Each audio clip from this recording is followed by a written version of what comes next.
आज की जो हमारी क्लास रहेगी, ठीक है, बीपी सीजी 172 जेंडर युवा मुद्दे। और आज ही एक ही क्लास में कह सकता हूं आपको मैं पूरी बुक पढ़ाऊंगा। इसमें जितने भी इंपॉर्टेंट चैप्टर हैं, इंपॉर्टेंट क्वेश्चन है, आपको पढ़ के जाना ही जाना है, ठीक है। बीपीसीजी 172, ठीक है भाई। इसमें चैप्टर 9 है और 9 के 9 चैप्टर में आपको इसमें जरूर बताऊंगा। बुक का हमारी नाम क्या रहेगा? युवा जेंडर एवं पहचान, ठीक है।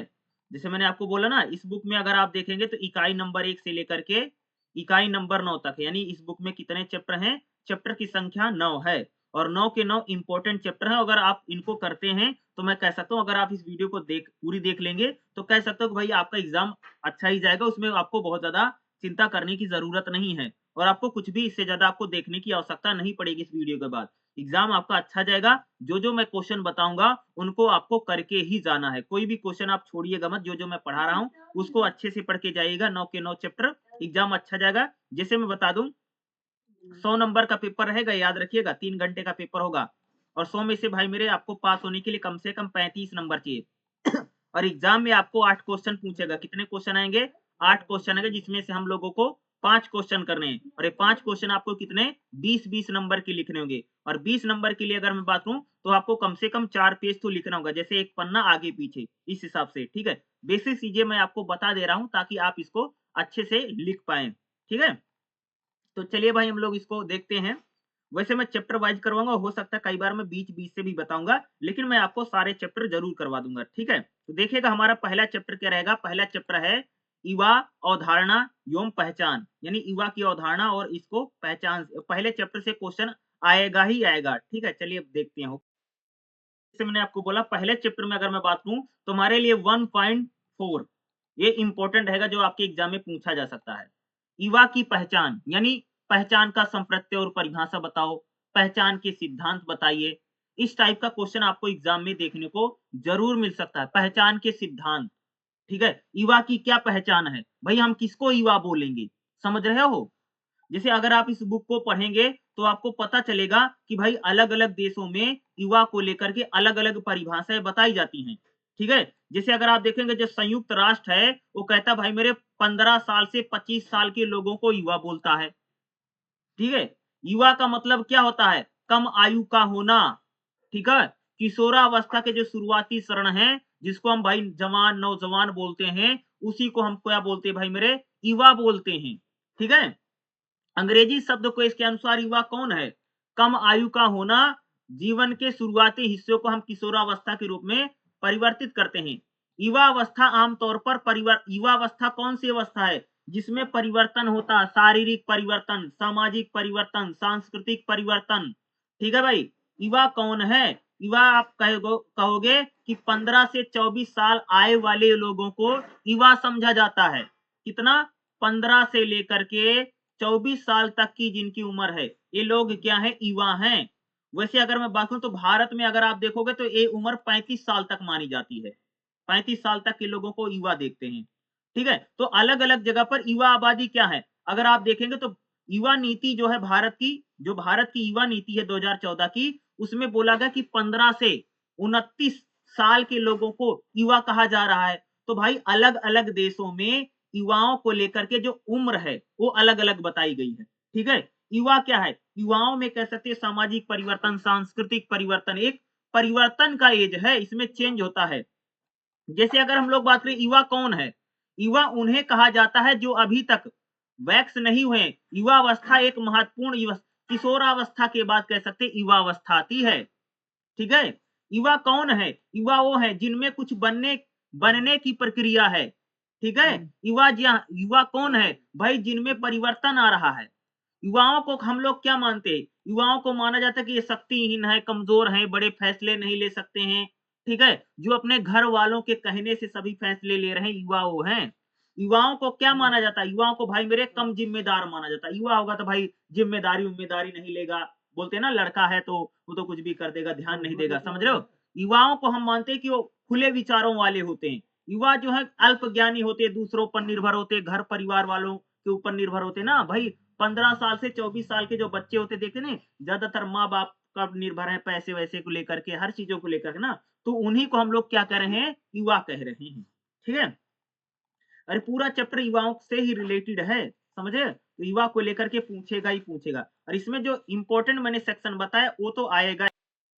4 वाला में जो आपको सेक्शन बताया था, इसमें जैसे युवा पहचान क्या है, जैसे इसमें केस दे रखा, केस स्टडी एक दे रखी, उसमें बता रखा है कि जैसे महरीन क्या है, एक 15 साल की लड़की है, ठीक है, जो कह सकते हो कि खास तौर से जिन परिवारों में भाई कह सकते हो एक मुस्लिम लड़की है, और उसको कह सकते हो कि मुस्लिम परिवार में उसका जन्म है, लेकिन परिवार क्या, रूढ़िवादी, रूढ़िवादी मतलब पुरानी जो रीति रिवाजों को मानते हैं, और कह सकते हैं कि लड़की जो है वो महरीन जो है पढ़ना चाहती है, लेकिन कह सकते हैं कि भाई मेरे उसके घर वाले, उसके चाचा और बाकी लोग उसको आगे पढ़ने नहीं देना चाहते हैं, लेकिन फिर भी कह सकते हैं कि माँ बाप के सहयोग से उस जो लड़की है उसने कॉलेज जाना शुरू किया है और पढ़ना शुरू किया है। और कॉलेज में कह सकते हैं उसको बहुत साथी जो उसके दबाव डालते, तुम ऐसे कपड़े पहने, वैसे कपड़े पहनो, और वहां पर उसके एक टीचर हैं जो उससे बात करते हैं डांस ग्रुप के, उनके साथ वह बहुत अधिक बात भी करती है। मंच प्रस्तुति देने के समय उसके आंखों में आंसू आ जाते हैं। वह काफ़ी प्रशंसा करती है, कई पुरस्कार कह सकते हैं महरीन ने जीते। नृत्य के प्रति उसका आकर्षण और गहरा लगाव है। कॉलेज के 3 साल महरीन के लिए तेजी से गुजरे हैं। परिवार वाले क्या कहते हैं, उसके दोस्त क्या कहते हैं, इसके सिवा कॉलेज में रहते हुए उसका कोई विशेष द्वंद का अनुभव नहीं है। महरीन अब यानी डांस एकेडमी में शामिल होना चाहती है, उसके लिए आसान नहीं है। उसके परिवार को उसकी पसंद के व्यक्ति से शादी करने की उम्मीद है। महरीन हैरान महसूस करती क्योंकि वह जानती है कि उसके जीवन में क्या चाहिए। नर्तकी बनने का सपना अधूरा रह जाता है। तो कहने का मतलब कि हमारे समाज में जो युवा लोग हैं, उनकी वो क्या कहना करना चाहते हैं, क्या नहीं करना चाहते, ज़्यादातर अगर आप देखेंगे परिवार वाले ही डिसीज़न लेते हैं। तो यहाँ पर ये बताया जा रहा है कि जो युवा हैं, उनके भाई जो डिसीज़न, जो फैसले हैं, परिवार वाले करते हैं। चाहे युवा लड़की हो, चाहे युवा लड़का हो, उनको परिवार या फैमिली वाले समझते हो, नासमझ है, वो डिसीज़न नहीं ले सकते, वो फैसले नहीं ले सकते हैं, अपने बारे में सोच नहीं सकते हैं। जिसे महरीन नाम की एक लड़की के ज़रिए बताया गया है कि वो अपने जीवन में वो डांस-वांस सब कुछ सीख गई है, लेकिन फिर भी कह सकते हो कि उसके माता-पिता जो हाँ बोल रहे हैं उसको शादी करनी है, और उसको एक डांसर बनने का सपना है, उसका सपना वह क्या रह जाता है, अधूरा जाता है। महरून को क्या करनी चाहिए? शादी करनी चाहिए या डांसर बनने के लिए लड़ना चाहिए? यही यही बताने का प्रयास किया जा रहा है कि हमारे देश के जो युवा हैं, वो द्वंद में पड़े हुए, परिवार कुछ कहता है, समाज कुछ कहता है, मन कुछ कहता है। ये युवाओं को लेकर के कह सकते हैं युवाओं की पहचान की बात, यानी युवा की कोई पहचान ही नहीं है, ठीक है? आइडेंटिटी ही नहीं। कहने का मतलब उसे कोई कुछ बता रहा, कोई कुछ बता रहा, कोई कुछ कह रहा, समझ रहे हो? वो कोई फैसले नहीं ले पा रहे, वो कोई डिसीजन नहीं पा रहे। सिंपल सी बात है ना कि भाई मेरे जिसकी उम्र 15 साल से 24 साल तक की उम्र है, वो लोग इसी कश्मकश में पड़े हैं, क्या करें, क्या ना करें, ठीक है? जैसे इसमें एक और बता रखा है, रमेश 29 वर्ष का बहुत ही मिलनसार हंसमुख लड़का है। उसके बहुत सारे दोस्त हैं जो उसके संग रहते हैं। सभी दोस्त रमेश को एक लापरवाह जिंदा-दिल व्यक्ति समझते हैं। जब उसके दोस्त अपने भविष्य के बारे में विचार करते हैं तो रमेश उन्हें हैरानी से देखता है, क्योंकि उसके बस की बात नहीं। चूंकि रमेश अपने व्यस्त जीवन में दहलीज पर खड़ा है, वह स्वयं को पहचानने की खोज से रूबरू होता है। तभी उसके पहले दोस्त जानते हैं क्या करना चाहिए। रमेश वो अपने भ्रम में खुद को अलग थलग पाता है। रमेश इस बार संभ्रमित हो जाता है। वह नहीं जानता कि भविष्य में वह क्या कर रहा है। उसे ध्यान नहीं आता कि उसे इस सवाल का कभी सामना नहीं किया। स्कूल कॉलेज के इतने वर्ष में वह बहुत खुश था। बस जिंदगी के साथ मानो वह रहा। लेकिन जैसे-जैसे उसकी ग्रेजुएशन की पढ़ाई पूरी हुई, आगे बढ़ी, उसे फैसला करने है। वह सोचता है कि वह क्या करे? वह आगे पढ़ाई करे, कोई अधिकारी बने, गायक बने, शिक्षक बने या कोई खाना बनाने वाला। तो युवाओं में यह भी रहता है कि भाई मेरे उनकी पढ़ाई पूरी हो रहती है, तो उनके जीवन में यह भी समस्या कि आगे वह जीवन में क्या करेंगे? आगे वह लाइफ में क्या करेंगे? आगे वो क्या करेंगे? ये युवाओं के बीच में कह सकते हैं, एक प्रकार से कह सकते हैं पहचान को लेकर के ना, भाई कोई भी 15 साल से 24 साल के जो लोग हैं, वह हमेशा यही सोचते रहते हैं कि उन्हें क्या बनना है?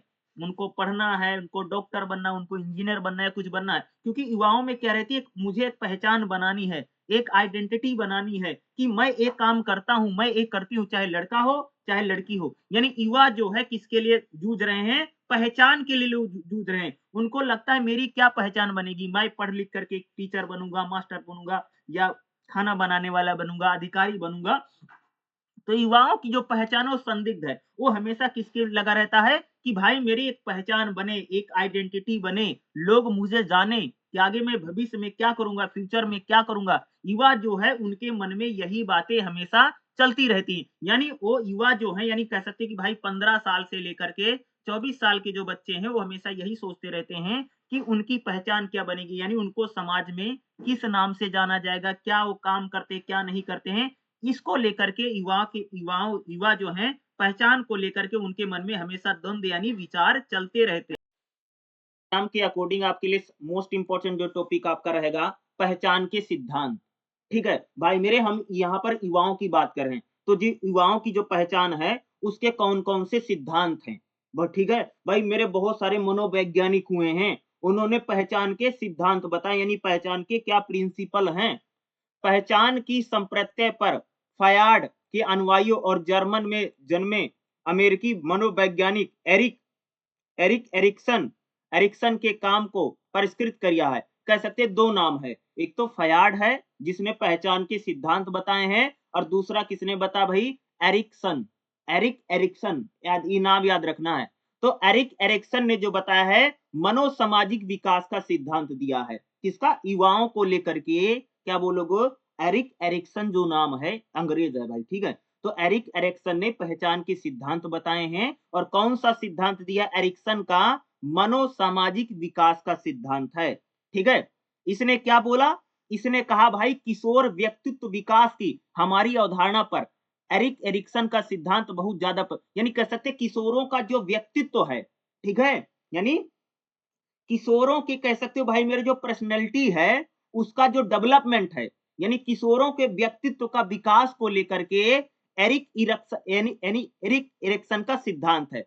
एरिक्सन ने कह सकते व्यक्तित्व के निर्माण को मनोवैज्ञानिक, सामाजिक और ऐतिहासिक बताया। यानी एरिक्सन कहता है कि भाई जो व्यक्तित्व है, यानी जो पर्सनैलिटी है उसका जो डेवलपमेंट होता है, यानी पर्सनैलिटी का जो निर्माण होता है वो मनोवैज्ञानिक यानी साइकोलॉजिकल है, वो सोशल है, सामाजिक है, ऐतिहासिक है और विकासात्मक तरीके के बीच संपर्क के लिए ईगो यानी अहम का विकास का सिद्धांत है। यानी बताया कि भाई युवाओं में क्या होता है, ईगो होता है। ईगो मतलब भाई मेरे अहम होता है, सुना होगा ना, ईगो यानी युवाओं का भाई क्या काम करता है, ईगो काम करता है। ठीक है, उन्हें जीवन पर्यंत विकास का मनोवैज्ञानिक सिद्धांत दिया, जिसमें उन्होंने विकास के 8 चरण पर जो यानी युवाओं का जो विकास है भाई वो जीवन पर्यंत होता रहता है, यानी पूरी लाइफ होता रहता है। और उसने क्या बताया है कि युवाओं के मनोसामाजिक में क्या बताया, इसने बताया भाई ईगो का विकास, ईगो मतलब अहम होता है। ठीक है, ठीक है, जैसे बोलते हैं भाई हमारे अहम को चोट लग गई है, यानी हमारे स्वाभिमान,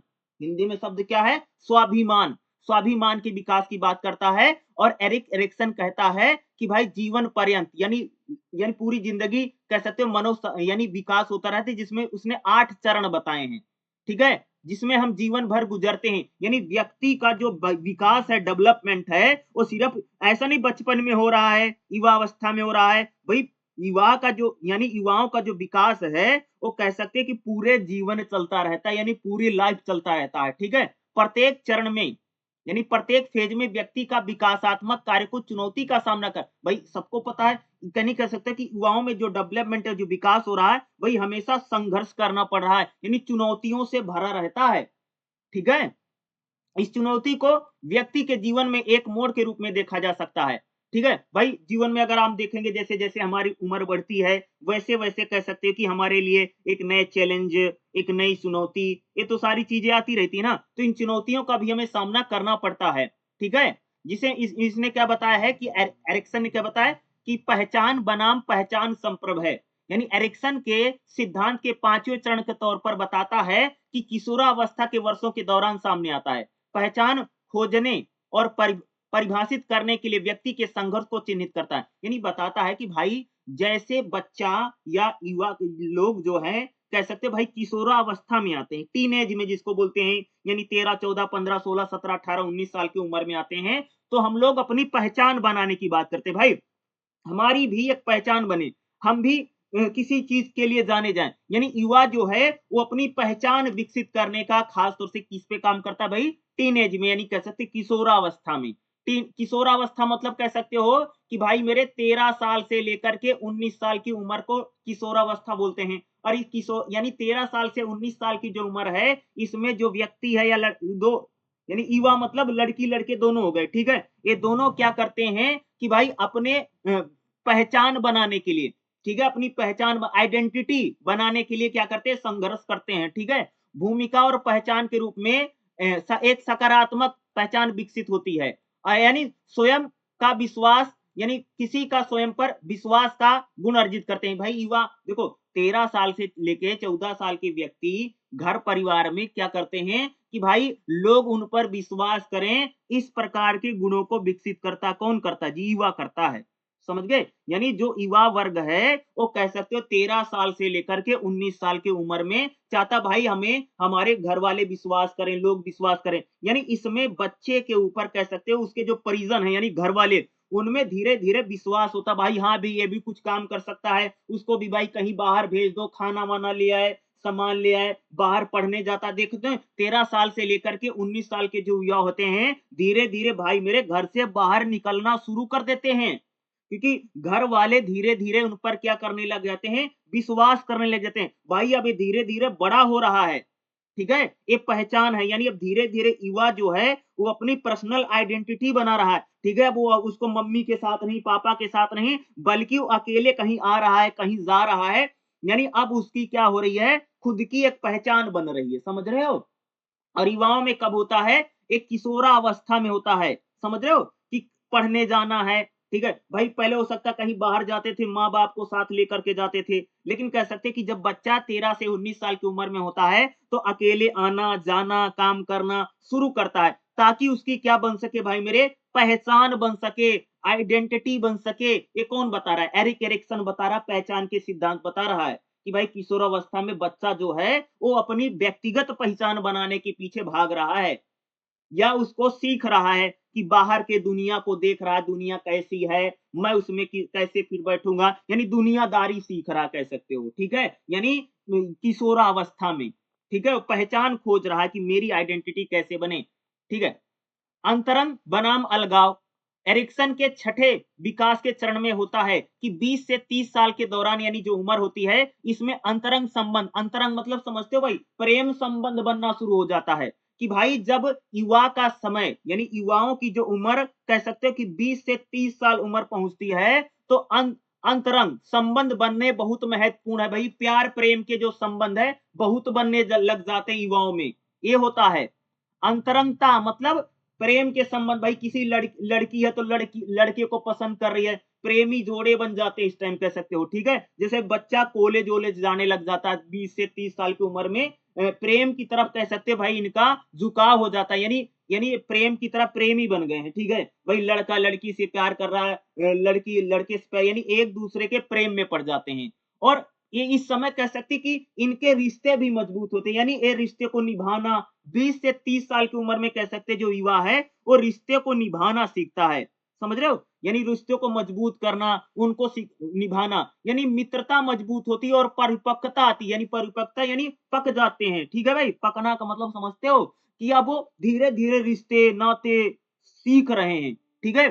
तो 20 साल से लेकर के 30 साल की उम्र में जब युवा पहुंचता है तो कह सकते हो कि उसमें अलगाव भी आता है। अलगाव मतलब विद्रोह कर देना, घर वालों की बात नहीं मान रहा है, ठीक है। अलगाव मतलब यानी विद्रोह कर देना, ये मैं नहीं करूंगा, ठीक है, ये अच्छी बात नहीं है, ऐसी ऐसी बातें। अलगाव का मतलब होता है कि जो परंपरा है या जो चल रहा है उसके खिलाफ विद्रोह कर देना, इसको बोलते हैं भाई अलगाव। कि भाई हर जगह भ्रष्टाचार फैला है, ये पुरानी परंपरा है, देखो लड़के बच्चे कहते हैं, ये मम्मी पापा कहते हैं पापा ये सब पुरानी सोच दकियानूसी सोचे हैं, इसको सब फेंक दो, ये नया जमाना आ गया, ऐसे बोलते हैं ना। तो कह सकते हैं कि बच्चा जो है पुरानी परंपराओं पुरानी रीति रिवाज, लड़का चाहे लड़की है, उसके खिलाफ भाई अलगाव कर देता है, अलग रहना, ठीक है। भाई मेरी दुनिया अलग है, मेरा समाज अलग है, मैं उसके लिए मर जाऊंगा लड़की के लिए। तो कह सकते हैं वो धीरे धीरे अपने दोस्तों के लिए, देखा होगा ना कि लड़का भाई घर से चला जा रहा है, दोस्तों के साथ घूम रहा, पार्टी कर रहा है, यानी अब वो धीरे धीरे क्या है 20 साल से 30 साल की उम्र में कह सकते युवा जो है वो दोस्ती को मजबूत करता है, मित्रता जो है उसकी धीरे धीरे भाई मजबूत होने लग जाती है, समझ रहे हो। यानी अब वो घर वालों को कम महत्व दे रहा है। यानी लड़का कह सकते हैं 20 साल से 30 साल की उम्र में कह सकते हो वो ज्यादा दोस्तों के साथ पार्टी करना, उनके साथ घूमना फिरना, इस प्रकार से कह सकते हो कि अपनी एक प्रकार से कह सकते हो कि वो अपनी आइडेंटिटी बना रहा, अपनी पहचान, अपनी व्यक्तिगत पहचान बना रहा कि भाई ये मेरे सारे दोस्त हैं। वो उसी बीच में कह सकते हो 20 से 30 साल की उम्र में वो प्रेम में भी पड़ जा रहा है। ठीक है, लड़की तो लड़के के प्रेम में पड़ जा रही है। ठीक है, और लड़का है तो लड़की के प्रेम में पड़ जा रहा। तो 20 साल से 30 साल की उम्र में भाई युवाओं में क्या होता है, 2 चीजें होती हैं। एक तो अंतरंग प्रेम संबंध बन सकता है, मजबूत प्रेम संबंध बनेगा, रिश्ते-उश्ते निभाना सीख जाएगा। दूसरा क्या होगा जी? दूसरा होगा कि पुरानी सोच अलगाव आ जाएगा, उसमें विद्रोह। विद्रोह का मतलब होता है कि बातें ना मानना, अपना मनमर्जी करना, अपनी मनमानी करना। ठीक है, पुरानी परंपराओं, पुराने रीति-रिवाजों को लेकर के वो एक प्रकार से ऐसी बातें कहेगा। ठीक है, और धीरे-धीरे परिपक्व हो जाएगा, यानी धीरे-धीरे उम्र बढ़ रही है ना, तो कह सकते हैं उसमें सोच, समझ, बुद्धि जो है धीरे-धीरे अब बचपना नहीं रह जाएगा। ठीक है? अब वो धीरे-धीरे जवान हो गया है। ठीक है? इस प्रकार से होंगे। एरिक्सन कहता है कि युवाओं के संकट भी हैं, यानी युवाओं में संकट भी आपको देखने पहचान को लेकर के पालन-पोषण और सामाजिकता अपनी भूमिका। भाई देखो, युवा किसी बच्चे का भैया पालन-पोषण कैसे हुआ है, घर कैसे है, परिवार कैसे है, इसका भी प्रभाव कह सकते हैं भाई मेरे युवाओं पर बहुत ज़्यादा पड़ता है। आपकी सोसाइटी कैसे है, आपका समाज कैसे है, यह भी कह सकते हैं कि बहुत ज़्यादा महत्वपूर्ण भूमिका निभाते हैं। ठीक है?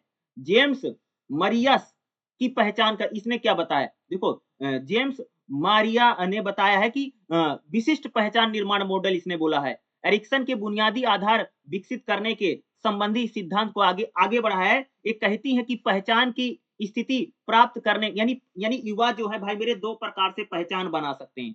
यानी इनका कहना था युवा जो अपनी पहचान बनाने के लिए लगातार लगा हुआ है, वो 2 तरीकों से कह सकते हैं पहचान क्या बनाता है। एक तो संकट के चरणों से गुजरना, होता नहीं भाई युवा यानी जवानी के यानी जैसे-जैसे कह सकते हैं बच्चा बड़ा होता है, वैसे-वैसे उसको बहुत ज़्यादा संकट भी आता है ना, प्रॉब्लम आती रहती है, ठीक है? दूसरा मूल्यों और विश्वास, देखो ये भी रहता है युवाओं जो होते हैं उनमें नए-नए गुण विकसित होते रहते हैं। लोगों का धीरे-धीरे बच्चों में विश्वास जो है निखरता है। युवा क्या करता है कि अब राजनीतिक रुख भी अख्तियार कर लेते हैं। देखो युवा धीरे-धीरे पॉलिटिकली हो जाएगा, राजनीति में रुचि लेने लग जाएगा।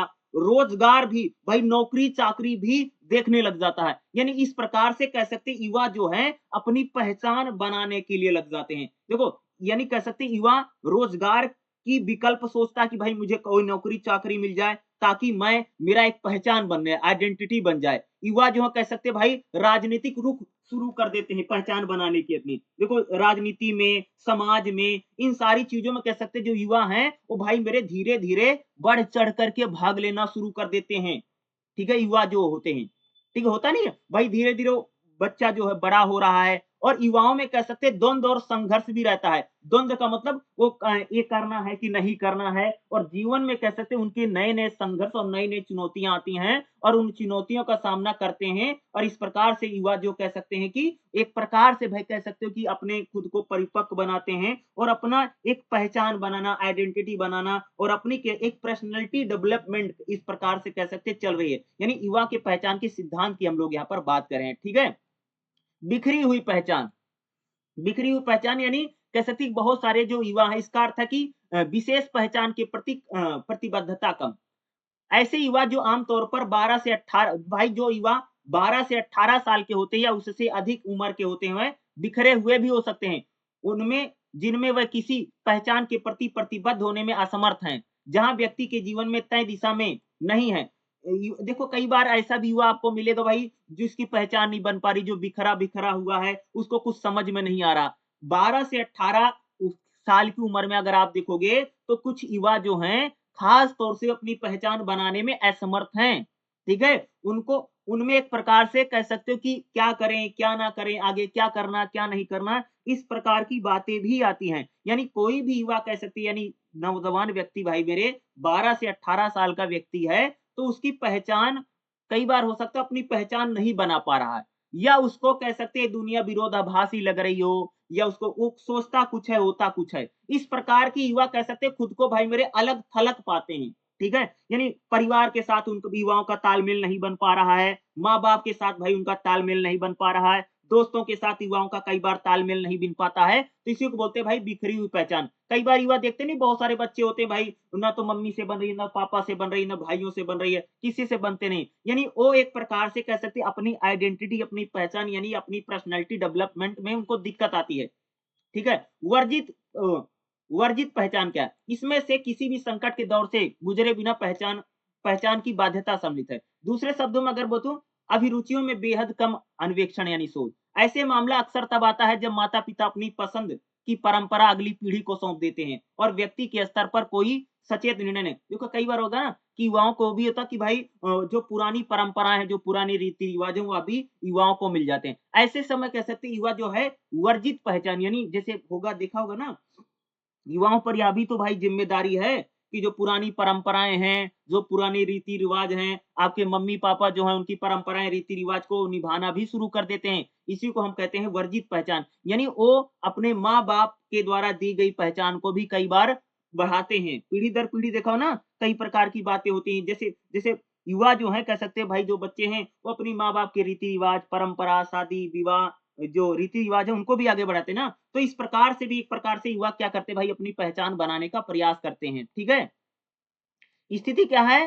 पहचान अधीनस्थ यह एक तरीका है कि किसी विशिष्ट पहचान के प्रतिबद्धता का मन कई सारे युवा जो है कह सकते हो कि अपनी पहचान बनाने में असमर्थ होते हैं, तलाश करते हैं लेकिन उनको उनकी पहचान नहीं बन किशोर और युवा अपनी पहचान का अन्वेक्षण कर रहे होते हैं। वह अधिकतर अधिकार रखने वाले व्यक्तियों के साथ द्वंद का सामना करते हैं, ठीक है? माता-पिता की इच्छा हो, सामाजिक उपेक्षा हो, अपनी क्षमता हो, कौशल कई बार होता है कि भाई युवा अपनी योग्यता के अनुसार कह सकते हो अपना प्रदर्शन भी नहीं कर पाते। ये भी देखा होगा ना, कई सारे बच्चे हैं भाई उनके मन मुताबिक नौकरी नहीं मिल रही है, मन मुताबिक काम नहीं मिल रहा, चीज़ नहीं मिल रही है, तो कह सकते हो कि उनकी जो पहचान है, वह एक प्रकार से उनको द्वंद मन में चल रहा है, सोच नहीं पा रहे, उनकी इच्छा कुछ है, मन कुछ है, समाज कुछ चाहता है, ठीक है? इस ये देखा होगा ना कि युवाओं बहुत प्रकार की युवा में ये भी आपको दिखाई देगा कि भाई वो करना कुछ चाहता है, उसका दिल कुछ कहता है, मन कुछ कहता है। इस प्रकार से युवा जो है एक प्रकार से उनमें द्वंद भी है। यानी द्वंद का मतलब होता है भाई मेरे क्या करें और क्या ना करें पहचान बनाने का। अर्जित पहचान का मतलब होता है कि कई बार ऐसा होता है कि युवा जो है उनको माँ-बाप द्वारा कोई पहचान मिल जाती है। माँ-बाप भाई बहुत बड़ा नाम है, बहुत बड़ी चीज़ है, पैसा मिल गया, धन मिल गया, संपत्ति मिल गई, नाम मिल गया। तो कई बार ऐसे युवाओं को भी मिल जाता है भाई अर्जित पहचान। यानी युवा को भाई कुछ करना नहीं पड़ रहा अपनी पहचान बनाने के लिए समाज में। भाई वो तो पीछे से मिल गए, ऐसे वो बोलते हैं अर्जित पहचान, ठीक है? पुरखों की ज़मीन मिल गई, जायदाद मिल गई, नाम मिल गया, रुपया मिल गया, शोहरत मिल गई, इसको बोलते हैं अर्जित पहचान, ठीक है? यानी कुछ करना नहीं पड़ा। जैसे व्यावसायिक पिताजी का व्यवसाय मिल गया, कुछ भी मिल गया, इस प्रकार से युवाओं की भी पहचान कई बार बनती। यानी युवा जो कह सकते हो कि अपनी पहचान बनाने के लिए लगातार संघर्ष कर रहा है। ये पहचान की कह सकते हो कि एक प्रकार से ये बहुत इम्पोर्टेंट है जो मैं बता रहा हूँ ना। और आ सकता है जैसे मैंने आपको बोला ना कि ये जो क्वेश्चन था मैंने बताया था पहचान के सिद्धांत। पहचान के सिद्धांत इम्पोर्टेंट है भाई, आ सकता है इसलिए इसको करके जाना जो आपके लिए बहुत ज़्यादा ज़रूरी है। ठीक है? युवा अपनी पहचान के संकेतक या युवाओं की पहचान के क्या संकेत हैं? तो एक प्रकार से कहते हैं कि युवा जो है एक प्रकार से यानी मनोवैज्ञानिक, सामाजिक, सांस्कृतिक हर तरीके से कह सकते हो अपना देखो युवा भाई मूल्यों के ज़रिए यानी अपने में कई सारे गुणों का विकास करता है। युवा जो है कह सकते हैं भाई माँ-बाप का, परिवार का, समाज का अपने ऊपर विश्वास बनाता है। युवा जो कह सकते हैं इस प्रकार से युवा जो हैं अपनी पहचान बनाने का प्रयास करते हैं। युवा जो कह सकते हैं भाई नौकरी में लगना, रोज़गार पाना, कोई काम सीखना, इस प्रकार से युवा जो कह सकते हो कि समाज में अपनी पहचान बनाने का क्या करते हैं, काम करते हैं। युवा देखो 13 यानी 13 से लेकर के 19 साल की जो उम्र है, उसमें हर युवा कह सकते हैं अपनी एक आइडेंटिटी बनाने का प्रयास करता। समझ रहे भाई? हर कोई सोचता मेरी पर्सनैलिटी बने, मेरे कोई नौकरी मिले, मेरे को एक काम मिले, ठीक है? ठीक है? ये युवा क्या करता है अपनी पहचान बनाने का हमेशा प्रयास करता है। वैसे युवाओं की पहचान कुछ अन्य चीज़ों से बनती है। जैसे किसी युवा की पहचान भाई जाति के अनुसार भी हो सकती है। जाति है, वर्ग है यानी कौन उ उ यानी अमीर है, गरीब है, इस प्रकार से भी युवाओं की पहचान बनती है। ठीक है? लिंग के आधार पर युवा की पहचान होती है। जैसे लड़का-लड़की के आधार ये भी तो एक पहचान का क्या है? ये भी तो एक पहचान के एक बहुत बड़ा कारण है। तो अन्य चीज़ें धर्म के अनुसार भी भई हमारी एक पहचान होती है, हम कौन से धर्म है, हिंदू जातीयता आदिवासी हैं, क्या हैं, कहाँ के हैं, कौन से राज्य के हैं, यह भी एक पहचान का कारण होता है युवाओं की, ठीक है? युवा की जो पहचान है, युवा तो कह सकते हैं अपने गुण और विश्वास इन चीज़ों के ज़रिए अपनी पहचान तो बनाता है। लेकिन युवाओं की पहचान किस आधार पर होती है? जाति के आधार पर भी युवा अपनी पहचान बनाते हैं, ठीक है? या कोई अन्य चीज़ों के आधार पर, योग्यता के स्तर पर, लिंग के आधार पर भी पहचान होती है ना भाई। आप लड़की हैं, लड़के हैं, ये भी तो आपका एक पहचान ही है, आइडेंटिटी, पहचान ही तो भाई, युवाओं की पहचान। जातीयता, आप कौन से राज्य से हैं, कौन से जिले से हैं, आप कौन सी जाति से हैं, कौन से वर्ग के हैं, ठीक है? ठीक है? या आपका किस काम क्या काम आता है, यह भी एक प्रकार से पहचान बनाने का ही प्रयास है। ये भी, इससे भी तो युवाओं की क्या बनती है? पहचान ही तो बनती है। तो भाई पहचान के संकेतक या पहचान के सिद्धांत इम्पोर्टेंट है, आएगा ही आएगा, ठीक है? इसलिए इसको करके ज़रूर जाना है, ओके? चलिए अगला चैप्टर बताते हैं। हमारा जो चैप्टर रहेगा, चैप्टर नंबर दूसरा क्या रहेगा भाई मेरे? युवाओं के विकासात्मक पहलू। भाई युवाओं का विकास कैसे हो रहा है, डेवलपमेंट कैसे हो रहा है? तो सबसे पहले हम लोग बात करेंगे युवाओं का शारीरिक विकास, या कह सकते हो युवाओं का, भाई शारीरिक विकास कैसे होता है? शारीरिक परिवर्तन क्या आते हैं युवाओं में, ठीक है? युवाओं का ज्ञानात्मक विकास और युवाओं का संवेगात्मक और सामाजिक विकास कैसे होता है? और ये मोस्ट इंपॉर्टेंट है, एक बात याद रखिएगा, युवाओं का संवेगात्मक विकास, युवाओं का कह सकते हो कि भाई मेरे संवेगात्मक, ज्ञानात्मक और शारीरिक विकास, समझ रहे हैं? युवाओं का ये आएगा ही आएगा, आपको देखने को मिलेगा ही मिलेगा। युवाओं का सामाजिक विकास पूछे तो किस प्रकार से होता है? क्योंकि युवा भाई समाज से कैसे जुड़ना शुरू करते हैं, ये सारी चीजें आपको हम लोगों को पता होनी क्या है, बहुत ज्यादा जरूरी है, ठीक है? जैसे भाई बच्चा, जैसे युवा धीरे धीरे बड़ा होता है, देखो विकास भाई विकास बहुत प्रकार का होता है। यह यानी युवाओं का जो डेवलपमेंट है, वो कई टाइप से डेवलपमेंट की हम लोग बात करेंगे, कई प्रकार का विकास है। भाई युवा का सिर्फ शरीर ही विकसित नहीं होता है, ये नहीं है कि शरीर बड़ा होता चला जाएगा, या गर्दन बड़ी हो गई, या कह सकते हो उभार आ गया शरीर के अंगों में, ये तो सब होता ही होता है। ये तो शारीरिक विकास तो आपको पता होगा कि लड़की हैं, लड़के हैं, उनमें शारीरिक परिवर्तन तो आ रहा है, शरीर बढ़ रहा है, वेट बढ़ रहा है, हाइट बढ़ रही है, छाती बढ़ रही है, अंग बढ़ रहे हैं, ये सारी चीजें पढ़ रही हैं, ठीक है? लेकिन इसके साथ साथ कैसे शारीरिक के साथ साथ कह सकते हैं उनमें मनोवैज्ञानिक, ज्ञानात्मक विकास, यानी युवा में भाई मेरे ज्ञानात्मक विकास भी होगा, यानी युवा का सोचने समझने की शक्ति। ज्ञानात्मक विकास का मतलब क्या है? युवा की सोच, ज्ञानार्जन, भाई पढ़ेगा, बुद्धिमान होगा, भाषा को जानेगा, ध्यान कर पाएगा, युवा की योग्यता, कोई डिसीजन लेना, निर्णय लेना, कल्पना शक्ति, ये इसी को हम लोग बोलते हैं ज्ञानात्मक विकास। यानी युवाओं में भाई ज्ञानात्मक विकास भी होगा। युवाओं का शारीरिक विकास क्या है? शारीरिक विकास का मतलब होता है कि यानी मसलन लंबाई बढ़ेगी, वजन बढ़ेगा, शारीरिक जो जो शरीर के जो पार्ट हैं उनमें बदलाव होगा, दिमाग का विकास होगा, ये युवाओं का कह सकते हो भाई शारीरिक विकास है। ज्ञानात्मक यानी उनकी नॉलेज बढ़ रही है, ज्ञान बढ़ रहा, बुद्धि बढ़ रही, सोचने समझने की युवाओं की क्षमता बढ़ती है। डिसीजन, भाई कोई निर्णय लेगा, क्या करना है क्या नहीं करना है। संवेगात्मक का मतलब क्या होता है? यानी युवा जो है धीरे धीरे भावनाओं को समझना लग जाते हैं, ठीक है? भावनाएं समझना। संवेगात्मक का मतलब प्रेम, प्यार, मोहब्बत, ईर्षा, अपना पराया, ये सब समझने लग जाते हैं। अजनबी कौन है, अपना कौन है, इसको बोलते हैं संवेगात्मक, ठीक है? संवेगात्मक विकास भी युवाओं का होता है। साथ ही साथ नैतिक विकास भी युवाओं का होता है। नैतिक विकास का मतलब आप कह सकते हैं कि उनको ये पता है क्या करना चाहिए और क्या नहीं करना चाहिए, ठीक है?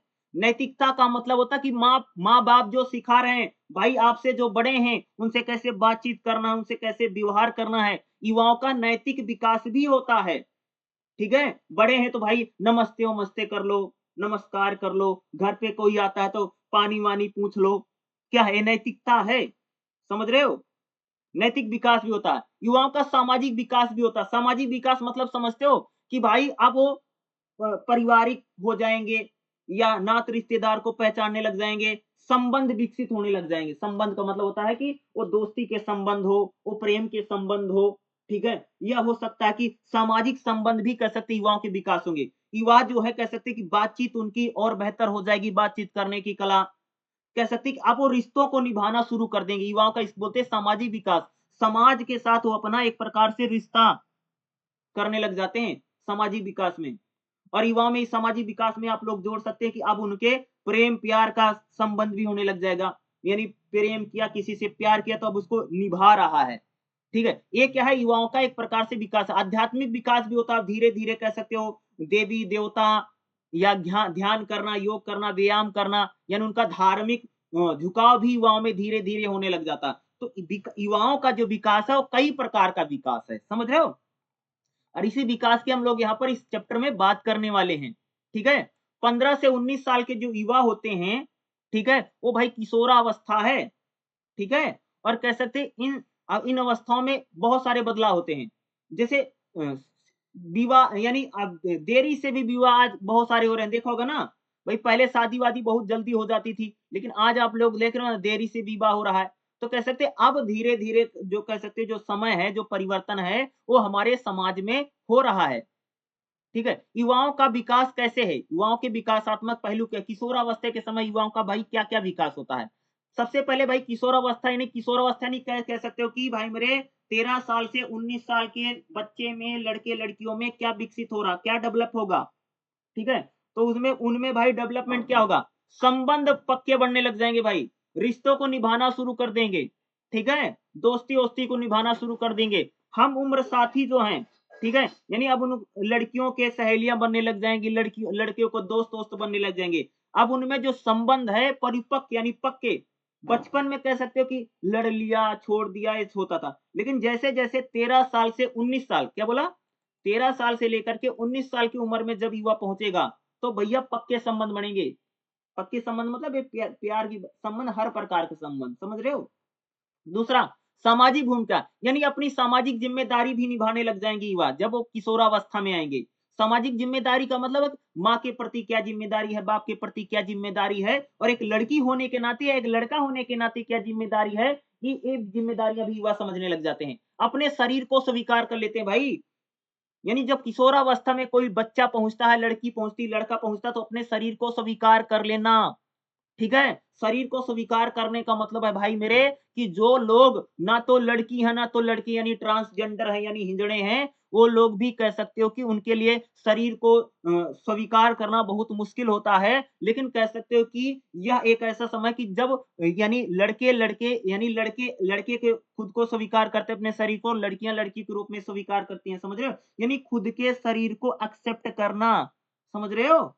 यानी अपने शरीर को क्या कर देते हैं, स्वीकार कर लेते हैं भाई, एक्सेप्ट कर लेते हैं कि भाई एक लड़की हूँ तो मेरे सोच क्या है, विचार क्या है, यानी धीरे-धीरे वो क्या होने लग जाते हैं, पक्के होने लग जाते हैं, यानी पक्का होने लग जाएगा। समझ रहे हैं? जैसे संवेगात्मक स्वतंत्रता यानी युवा जैसे-जैसे बढ़ते हैं, वैसे-वैसे कह सकते हैं डिसीजन लेने लग जाएँगे, माता-पिता की उम्मीदों पर खरे उतरने लग जाएँगे। युवा जैसे-जैसे बढ़ेंगे भाई अपने करियर के बारे में, अपनी नौकरी के बारे में, उनको क्या करना है जीवन में, क्या नहीं करना है, इन सब कामों को करने लग जाएँगे। युवा कह सकते हैं भाई स्किल सीखने लग जाते हैं, यानी जो किशोरावस्था में जो टीनेज होते हैं, किशोरावस्था में जो आज देखते हैं ना हम कोई न कोई स्किल सीखते हैं। कंप्यूटर का कोर्स लिया, कुछ भी कर लिया, ये यानी धीरे-धीरे कौशल भी अर्जित करते हैं, मूल्यों का विकास करते हैं। मूल्यों का विकास का मतलब यानी समाज में नई-नई चीज़ों को सीख रहे हैं, आचार, व्यवहार, बातचीत ये सब सीख रहे हैं ना, तो ये होता है। युवाओं का शारीरिक विकास क्या है? किशोरावस्था के समय। भाई इस युवाओं का शारीरिक विकास कैसे होता है? तो सबसे पहले हम लोग बात करेंगे लड़कियों में क्या शारीरिक परिवर्तन आता है? भाई लड़कियों का शारीरिक विकास यानी युवाओं का शारीरिक विकास में क्या होगा? तो यौन आरंभ, जैसे भाई आप कह सकते हैं आप जवान होंगे, तो कह सकते हैं कि आप में एक प्रकार से ग्रोथ नज़र आएगी, हर जगह बढ़ोतरी हो जाएगी भाई। युवाओं यानी किशोरियों में शारीरिक परिवर्तन क्या होता है? तो भाई लड़कियों में यौन परिपक्वता यानी बच्चा पैदा करने की क्षमता जो है धीरे-धीरे मजबूत होने लग जाएगी, समझ रहे हो? यानी कह सकते हैं कि किशोरावस्था के समय यानी कह सकते हो कि लड़कियों में यानी कह सकते हैं लड़कियों में यौन परिपक्वता यानी बच्चा पैदा करने और उन्हें पालने की जिम्मेदारी का जो विकास है होने लग जाएगा।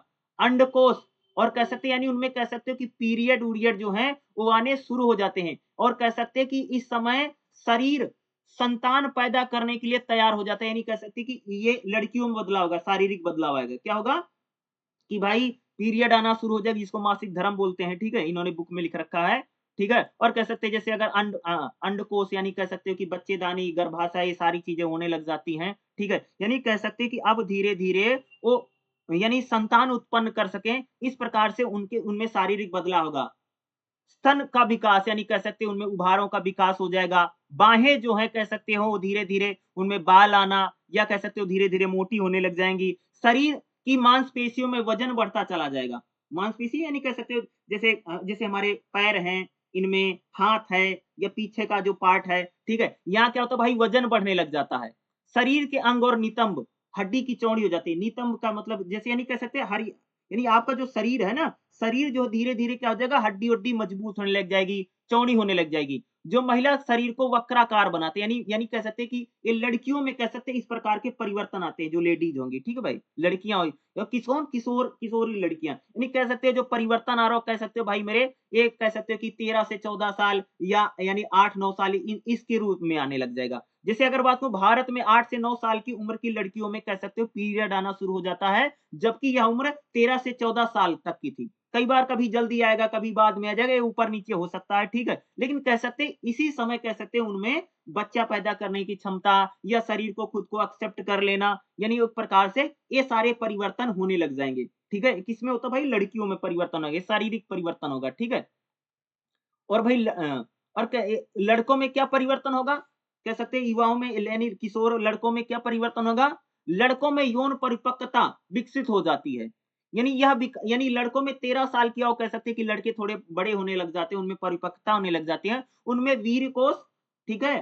प्रोटेस्ट ग्रंथि यानी इसको ये वृद्धि होने लग जाती है। यानी शुक्राणु और वीर्य पैदा करने यानी कह सकते हैं कि लड़कों में अन्य यौन आरंभ जैसे कह सकते हैं उनमें जैसे यानी कह सकते हैं कि चेहरे पर बाल आ जाना, जांघों पर बाल आ जाना, ये सारे कंठ यानी जो कह सकते हैं गला नहीं है, देखो अगर मैं जो बोल रहा हूँ मेरी आवाज़ देख रहे हो ना, क्योंकि मेरा जो गला है वो थोड़ा भारी गला है, समझ रहे हो? यानी कह सकते हैं गला देखो लड़की बोलती है देखो कितनी पतली आवाज़ है, ठीक है? लेकिन मेरी आवाज़ अगर आप देख रहे हो ना तो ये पता चलता है, इसको बोलते हैं भाई कंठ, यानी ये कंठ होता जो आपका होता है धीरे-धीरे भारी होने लग जाएगा।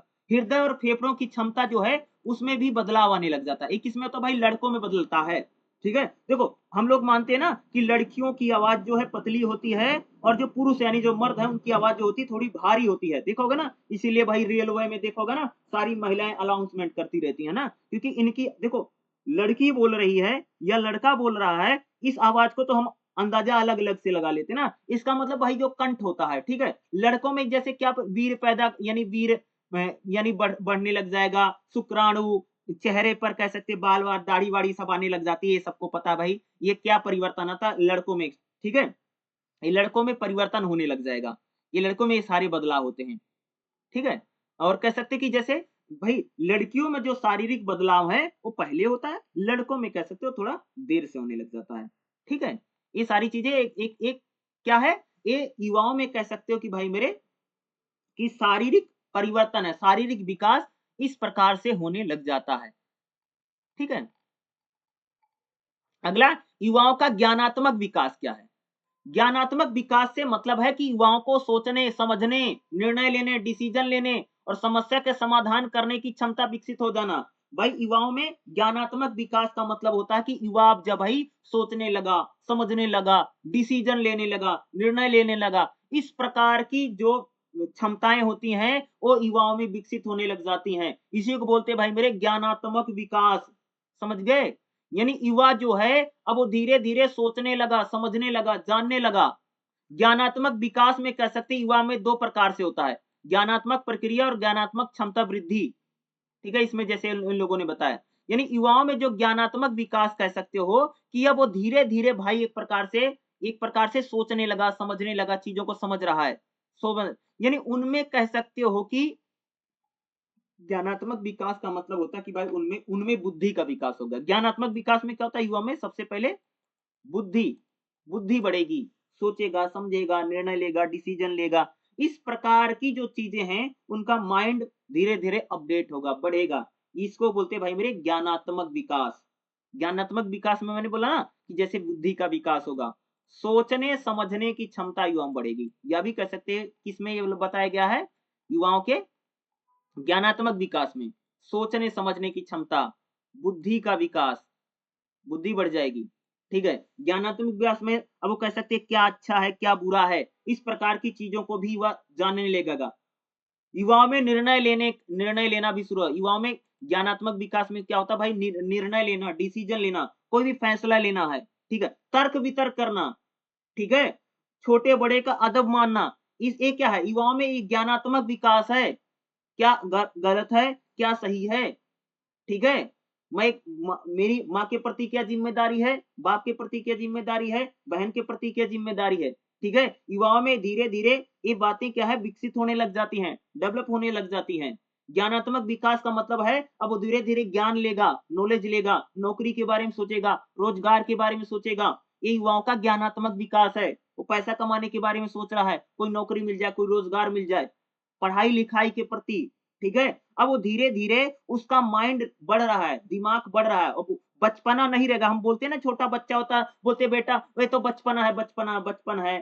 ठीक है, तो हम क्यों बोलते हैं बच्चा है, बच्चा है, सुना होगा। यानी अब जो बच्चा जो जिसको हम बोल रहे थे बच्चा है, गलती हो गई, या बच्चा है ऐसे कर देता है, लेकिन अब धीरे धीरे कह सकते हो बड़ा हो गया, युवा हो गया। अब उसमें सोचने समझना, तर्क लेना, डिसीजन लेना, इस प्रकार की जो बदलाव है, इसी को भाई हम लोग बोल रहे हैं कि युवाओं का ज्ञानात्मक विकास। सोचने समझने, विचार करने, रिश्तों को निभाना। ठीक है, इस प्रकार के परिवर्तन हम बोलते हैं ज्ञानात्मक विकास हो जाएगा। ठीक है, ये डेवलप होने लग जाता है। युवाओं में इस प्रकार के परिवर्तन भी हम लोगों को देखने को मिलते हैं। ठीक है, युवाओं का संवेगात्मक विकास क्या है, सामाजिक विकास क्या है। तो सामाजिक विकास क्या है, यानी युवाओं का कह सकते हैं भाई देखो, जब बच्चा युवा होने लग जाता है तो परिवार के साथ बच्चे का लगाव थोड़ा कम होगा भाई।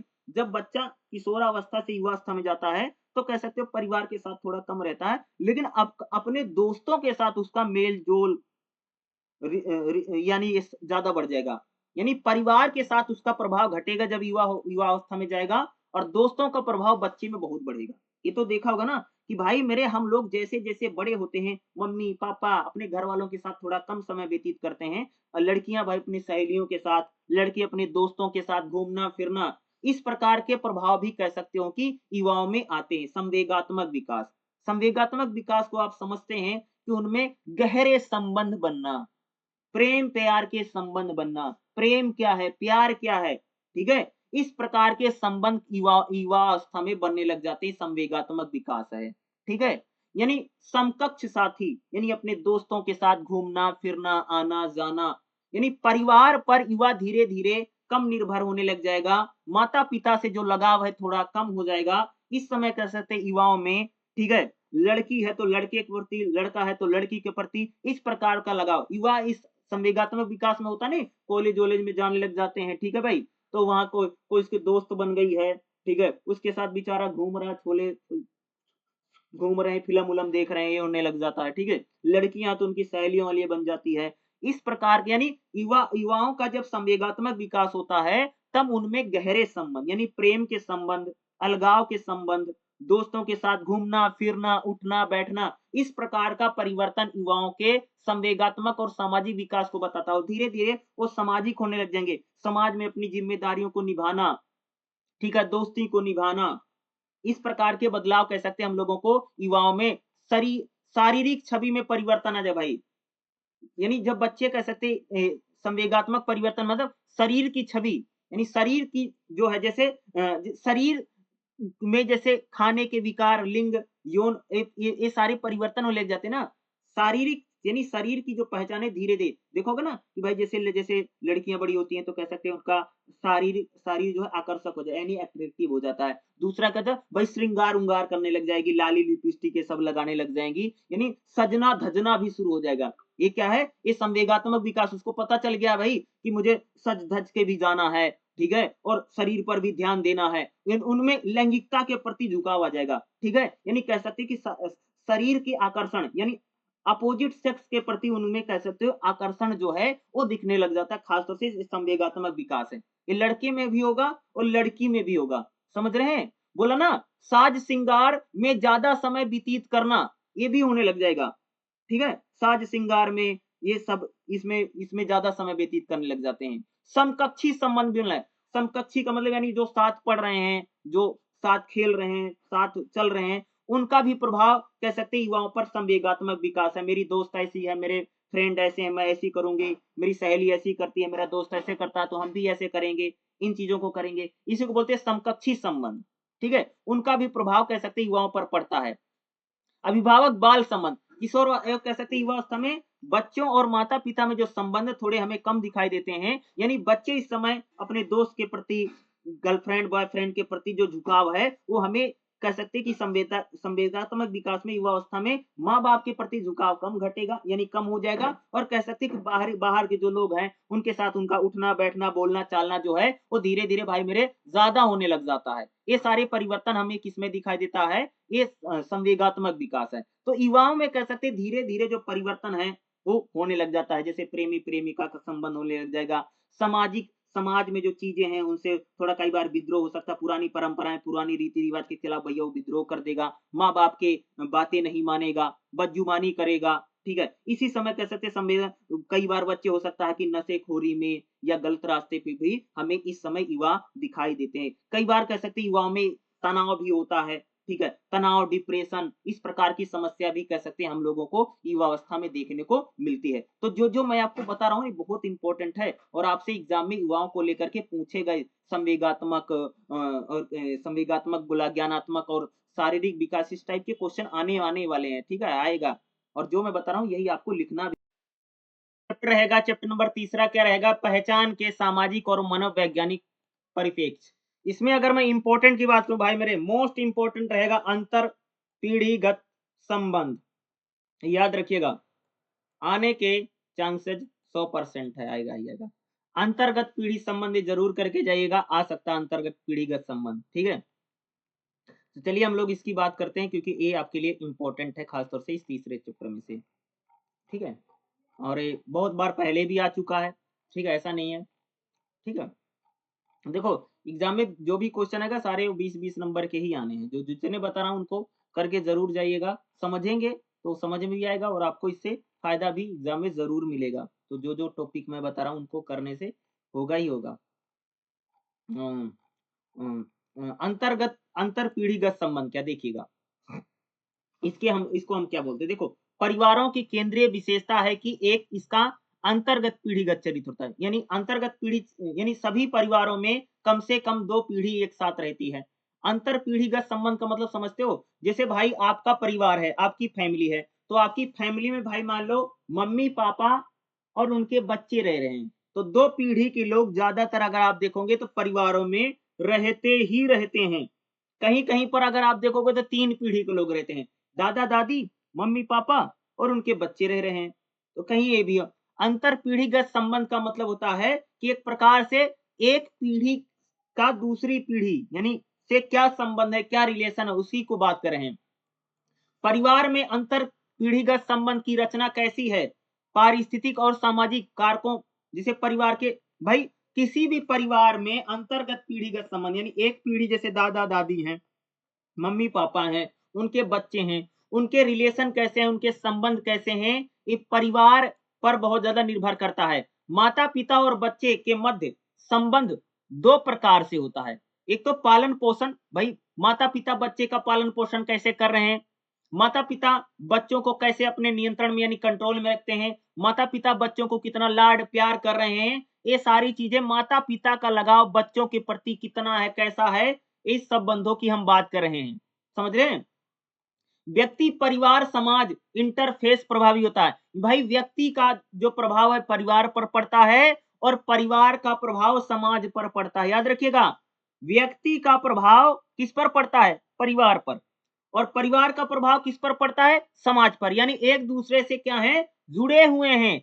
व्यक्ति परिवार से जुड़ा है और परिवार समाज से जुड़ा हुआ है। यह सामाजिक संरचनात्मक आर्थिक कारकों के संबंधों की जांच करता है, क्योंकि कारक समय और देखो समय हमेशा बदलता है और समाज भी हमेशा बदलता है, इसलिए परिवार जो है यानी जो फैमिली है उनमें अंतर्गत पीढ़ीगत संबंध भी बदलते रहते हैं। माता पिता और बच्चों के जो रिलेशन है, जो संबंध है, उनमें भी हमें परिवर्तन या कह सकते हैं उनमें भी हमें बदलाव देखने को मिलता रहता। भाई पहले देखो माता पिता बच्चों के संबंध कैसे थे, आज देखिए माता पिता और बच्चों को जो संबंध है वह कैसे हैं और किस प्रकार से बदल रहे हैं, या उनमें किस प्रकार से परिवर्तन आ रहा है।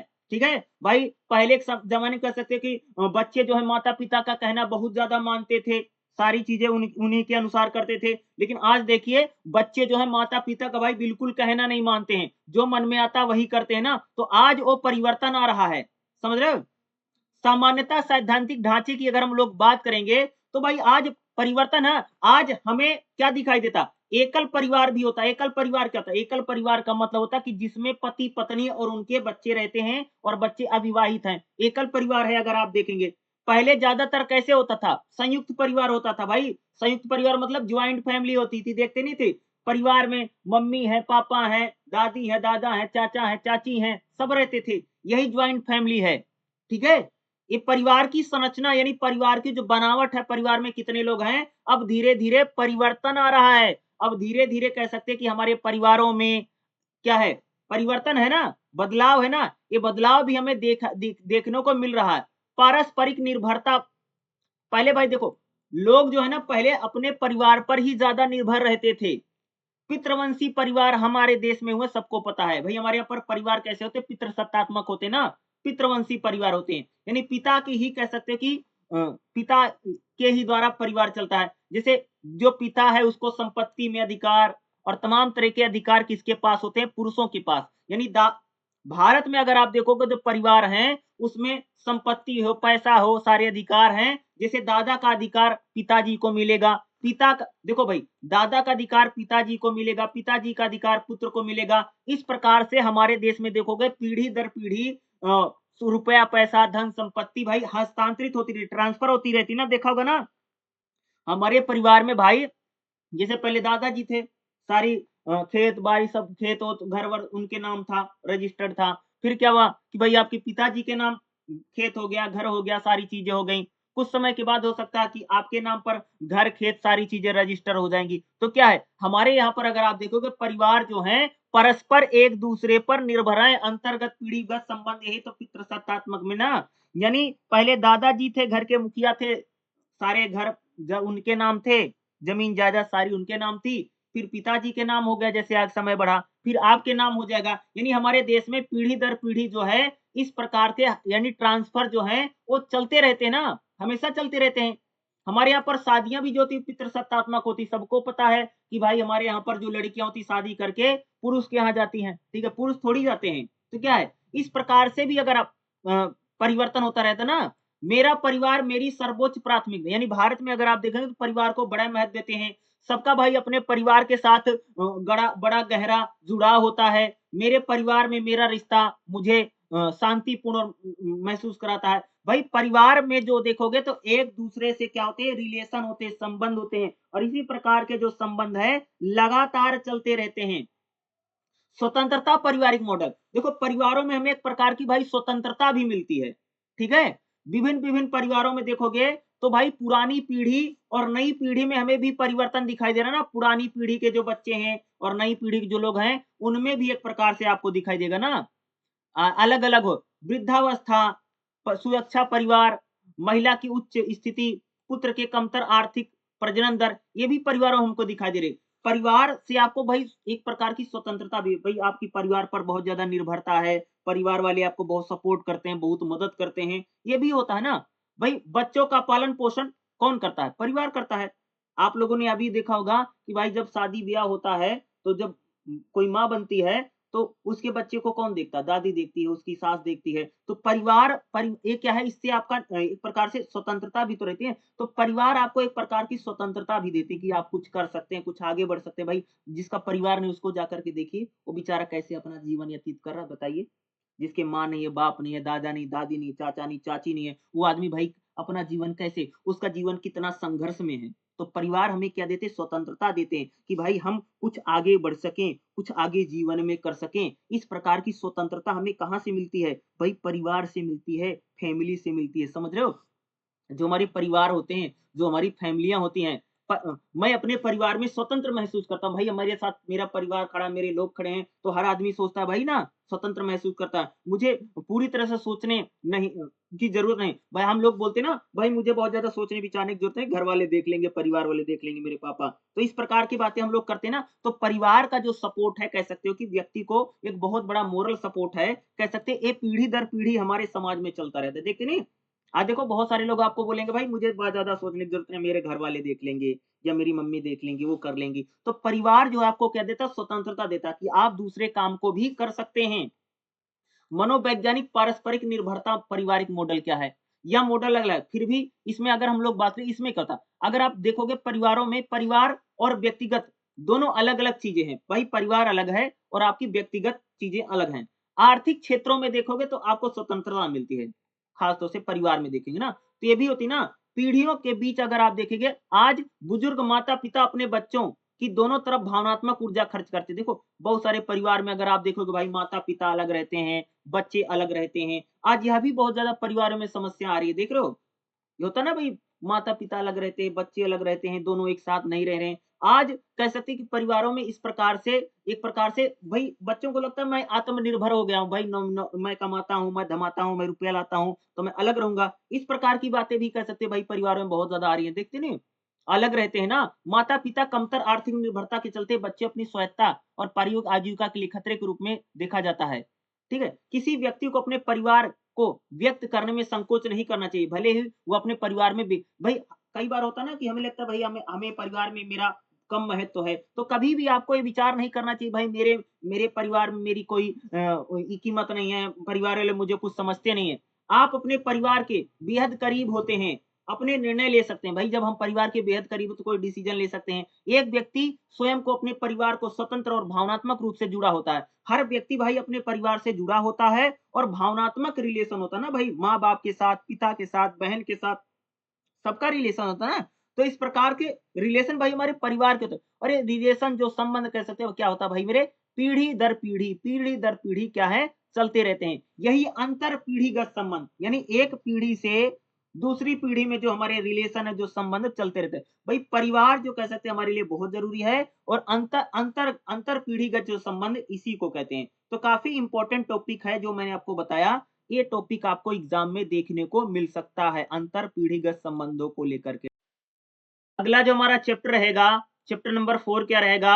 शिक्षा, कैरियर और हम उम्र। अगर मैं इसमें क्वेश्चन की बात करूं तो हम लोग आपके लिए इंपॉर्टेंट क्वेश्चन बनेगा, समकक्षी या हम उम्र साथी संबंध, ठीक है? या अंतरलिंगी मित्रता क्या होती है? अंतरलिंगी तो भाई सबको पता है, लड़के की दोस्ती लड़की से है और लड़की की दोस्ती लड़के से है, यही है अंतरलिंगी मित्रता, ठीक है? क्या लड़का और लड़की कभी दोस्त हो सकते हैं? ये क्वेश्चन लगा हुआ है भाई, ऐसे क्वेश्चन आपसे पूछ सकता है।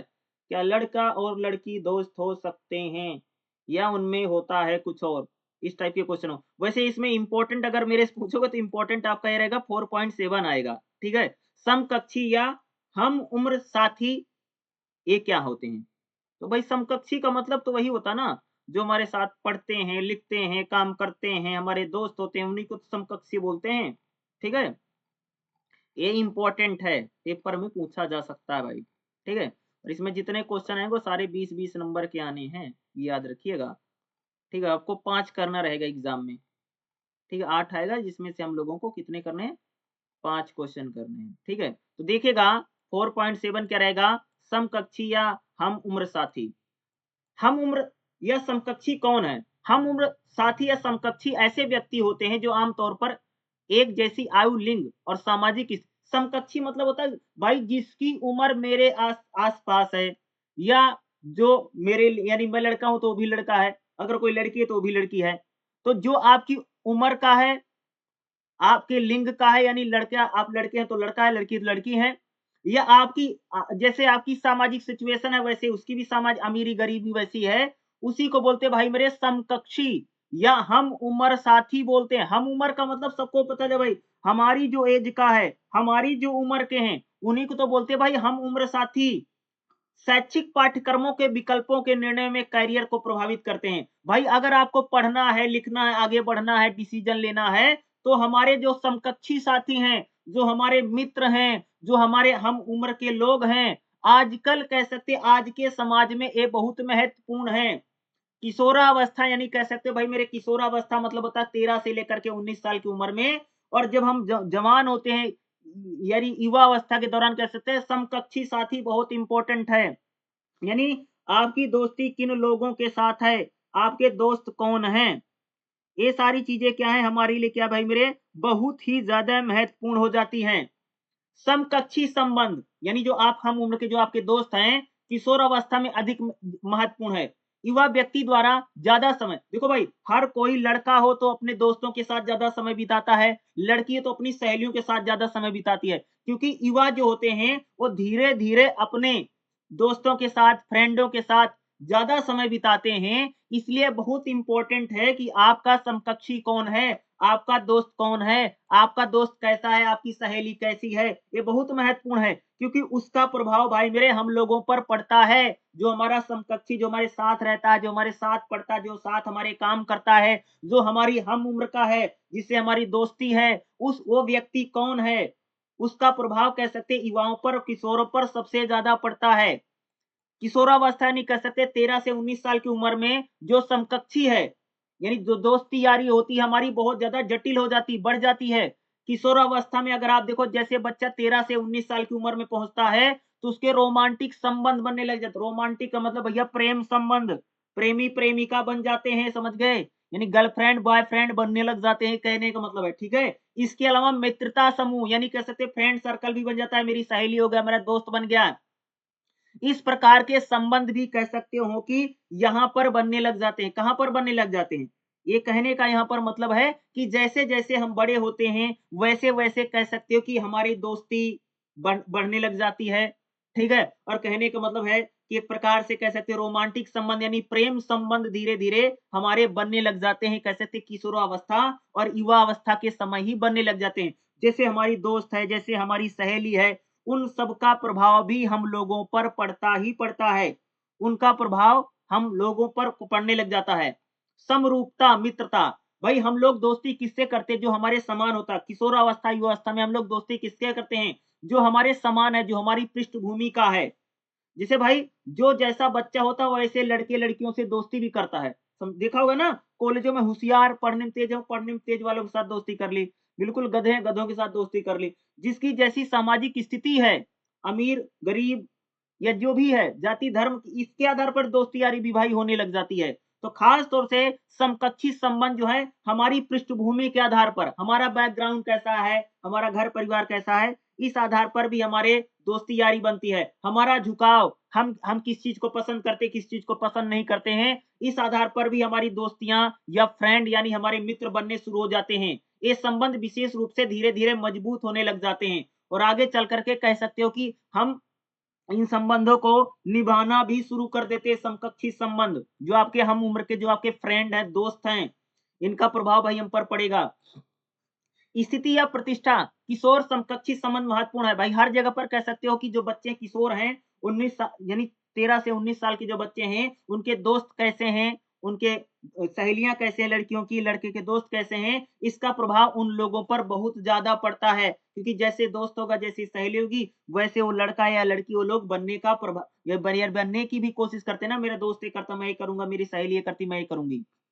समकक्षी समूह, समकक्षी समूह का सामाजिक नियंत्रण भी होता है। भाई आपका जो फ्रेंड सर्कल है, उसका प्रभाव आप पर पड़ेगा ही पड़ेगा, पूरा कंट्रोल पड़ेगा। आपके जो मान लो आपके 3-4 फ्रेंड हैं, वो जैसे हैं, वो जो करते हैं, आप भी वैसे होंगे या आप वही चीज़ों का करने का प्रयास करेंगे, समझ रहे हो? देखते नहीं हो? कहीं पर अगर मान लो कोई ऐसा फ्रेंड सर्कल है जहाँ पर नशे कर रहे हैं, तो भाई उसमें जो दोस्त बनेगा वो भी नशा करने लग जाएगा, ठीक है? वो भी दारू-वारू पीने लग जाएगा। तो ये क्या है? यानी हमारे दोस्तों यानी जो समकक्षी लोग होते हैं, जो फ्रेंड सर्कल होता है, उसका प्रभाव भाई हम लोगों पर पड़ता ही पड़ता है।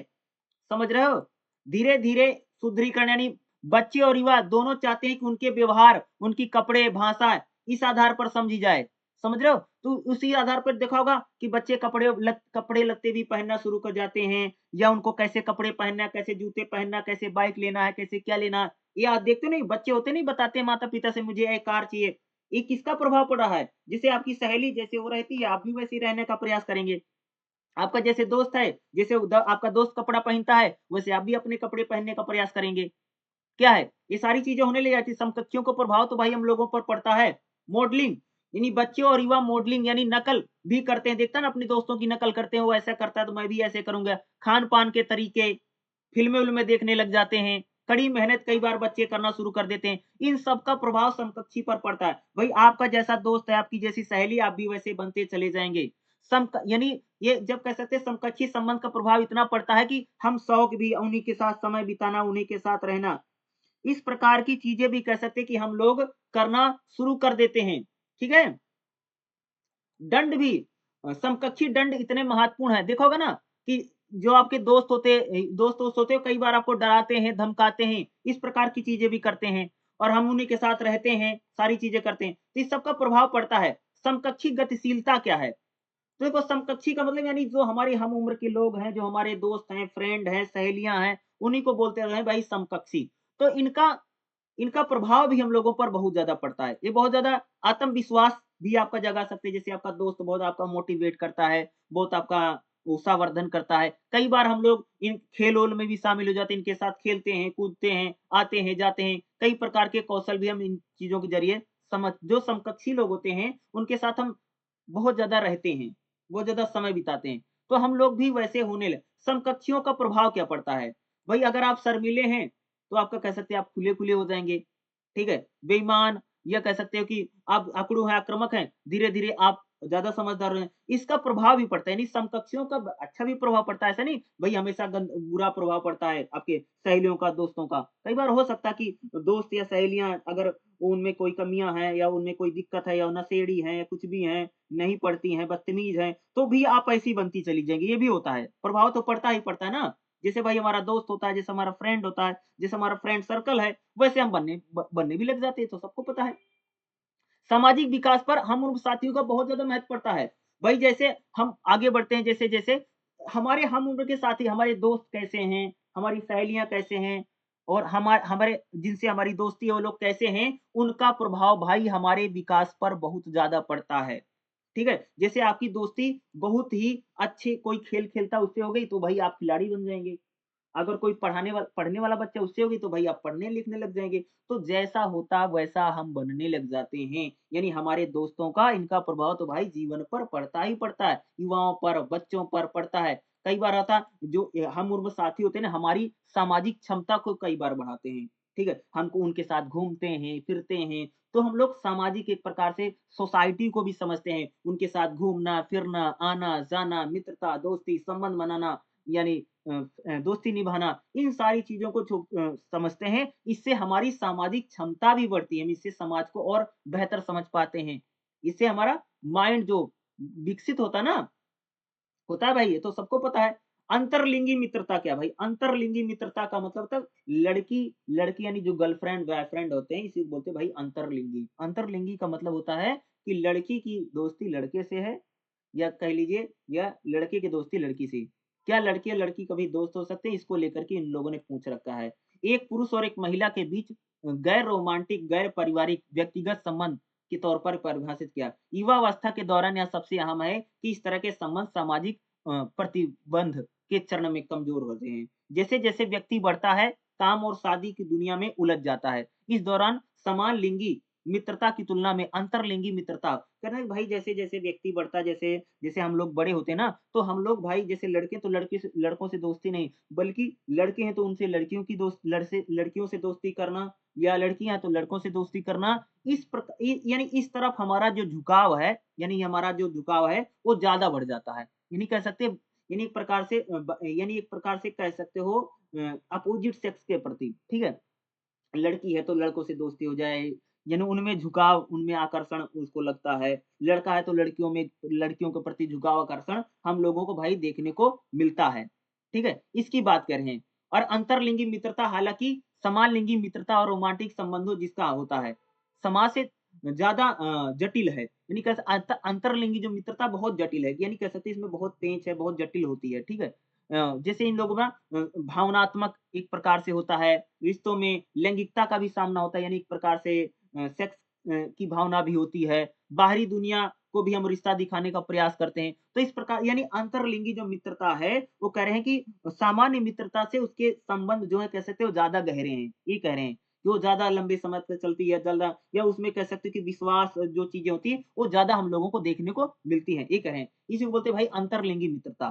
ठीक है? क्योंकि इस समय रोमांटिक यानी प्रेम संबंध उसी की बात करें अंतरलिंग मित्रता का मतलब यही है। ठीक है? तो कह सकते हैं कि विपरीत लिंग के प्रति लोगों का झुकाव होता है, ये सच्चाई है, ये याद रखिएगा। ठीक है? ऐसा नहीं होगा। ठीक है? अगर नहीं है तो फिर उसका कह सकते हो कि उसमें शारीरिक कोई कमी है, ये हो सकता है, ये 2 रीज़न बता सकते हैं। ठीक है?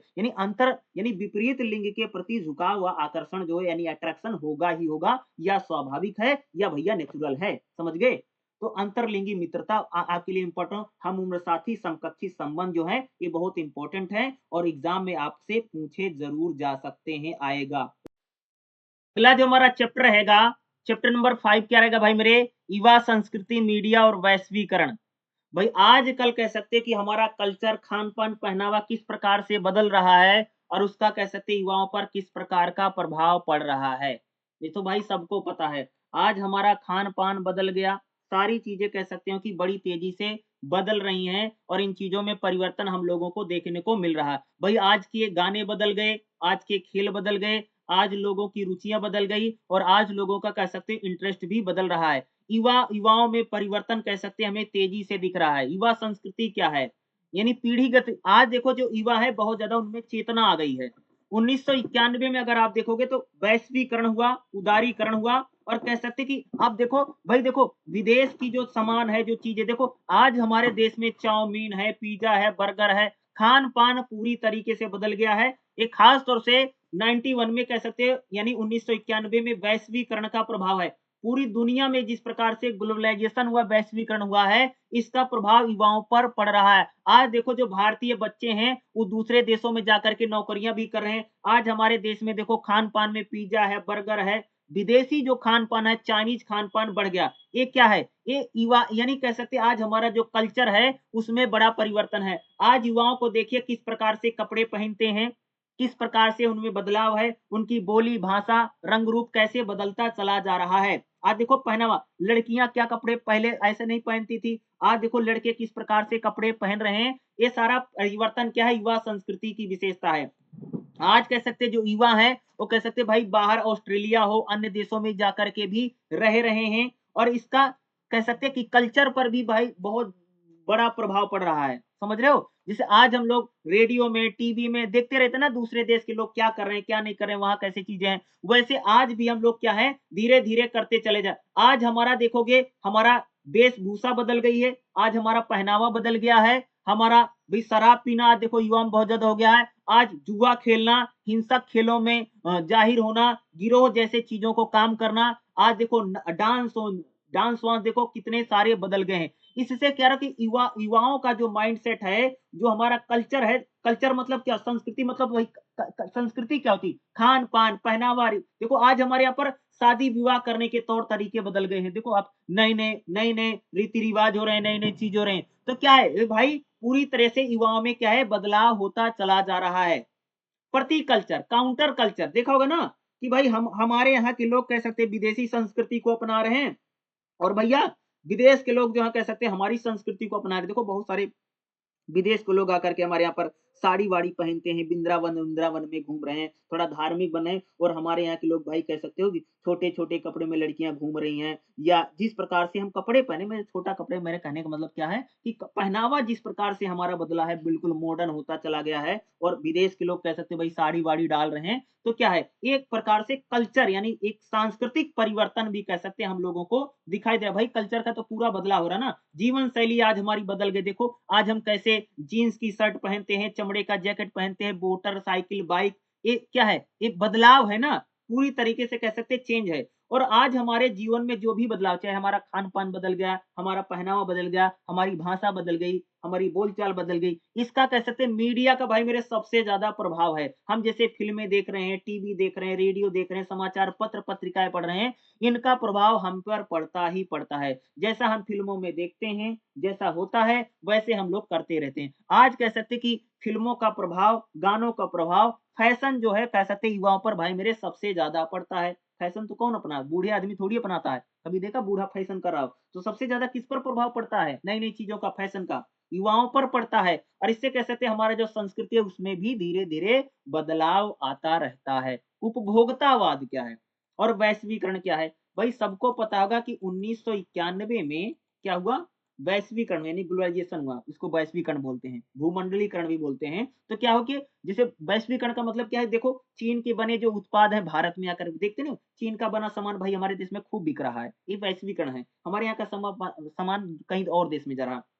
यानी मार्केट जो है, बाज़ार जो है पूरी तरीके से खुल चुका है। आज देखो हमारे संगीत, गीत संगीत है, मौज-मस्ती है, मनोरंजन है, खान-पीन है, इसमें देखो कितना परिवर्तन है, कितना विदेशी आ गया है।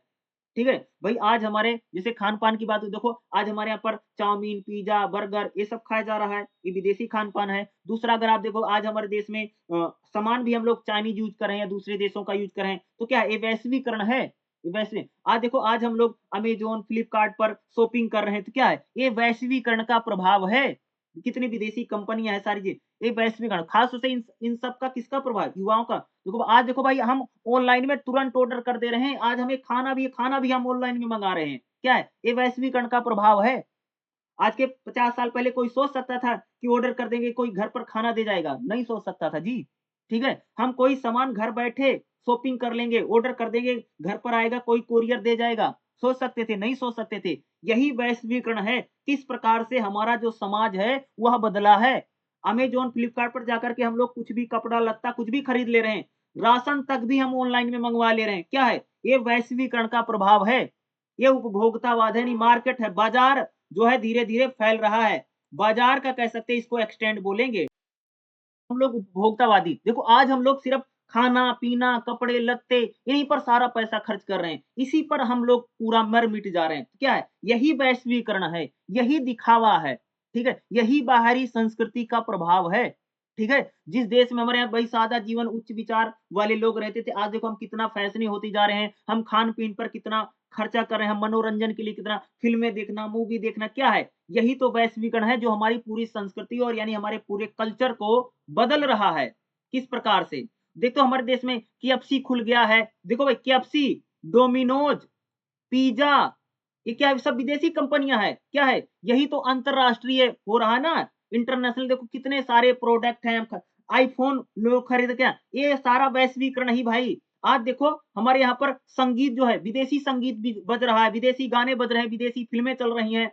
लोग ब मॉडर्न कपड़े पहन रहे हैं, वेस्टर्न कपड़े पहन रहे हैं। क्या है? ये सब क्या है विदेशी संस्कृति का प्रभाव है। एक वैश्वीकरण का प्रभाव कह सकते हैं आज हमारे समाज पर और युवाओं पर कह सकते हैं कि भयंकर तरीके से भाई मेरे पड़ रहा है। ठीक है? आज हमारा घूमना-फिरना जिस प्रकार की चीज़ हो रही है ना और कह सकते हैं कि मीडिया का भाई मेरे कह सकते हैं कि सबसे ज़्यादा प्रभाव हमारे युवाओं पर पड़ता है। आज देखो जो युवा हैं यानी कह सकते हैं 15 साल से 29 साल के जो लोग हैं, वो देखो मोबाइल में जो कुछ देख रहे हैं, जो कुछ सुन रहे हैं, वैसा देखते हैं, वैसा बनते हैं। आज देखो digital media, internet, social media का प्रभाव कितना हमारे समाज में बढ़ गया है। आज सोशल मीडिया पर हम कुछ भी डाल देते हैं, कुछ भी अपलोड कर दे रहे हैं, कुछ भी देख रहे हैं। समझ रहे हैं? आज तो कह सकते हैं कि लोग अपना ब्लॉग वीडियो बना-बना करके अपनी डेली लाइफ़ के बारे में डेली एक्सप्लेन कर रहा है। क्या है? यानी मीडिया का प्रभाव कह सकते हैं युवाओं पर किस प्रकार सर चढ़ कर के बोल रहा है। आज हम छोटी-छोटी बातों पर मीडिया, सोशल मीडिया पर कितने फट से जाकर के डाल देते हैं। आज के 20 साल पहले कोई ऐसा करता था? नहीं करता था। 25 साल पहले हो रहा था? नहीं हो रहा था ना जी, जब आपका जन्म हुआ था।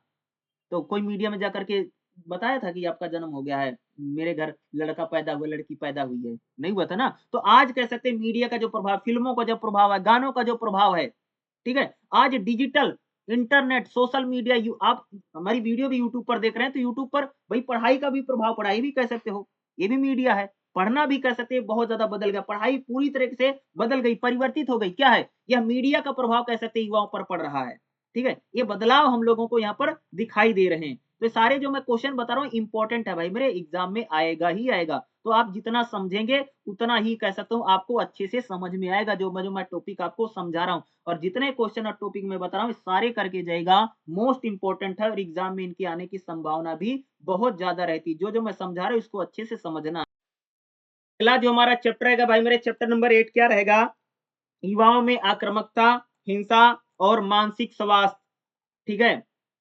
जैसे अगर आप बात करेंगे युवाओं में आक्रामकता और हिंसा की बात करेंगे। देखो भाई, आज जो युवा है बहुत ज़्यादा आक्रामक होता चला जा रहा है और हिंसक भी होता चला जा रहा है। देखते नहीं आज युवा जो बहुत ज़्यादा गुस्सैल हो गया, देखते ना हम लोगों को बात-बात में गुस्सा आने लग जाता है। आजकल के बच्चों को देखिए, माँ-बाप का कहना नहीं मानते हैं, छोटी-छोटी बातों पर गुस्सा हो जाते हैं और हिंसा भी युवाओं में बहुत ज़्यादा बढ़ी। देखो मार-पीट, खून-खराबा ये तो बहुत करते रहते। देखो लड़ाई-झगड़ा देखो कितना युवा में आप किसी कॉलेज-वॉलेज में चली जाइए, लड़कियों के नाम पर बेचारे लड़े जा रहे हैं, मरे जा रहे हैं, कटे जा रहे हैं, देखते नहीं हो?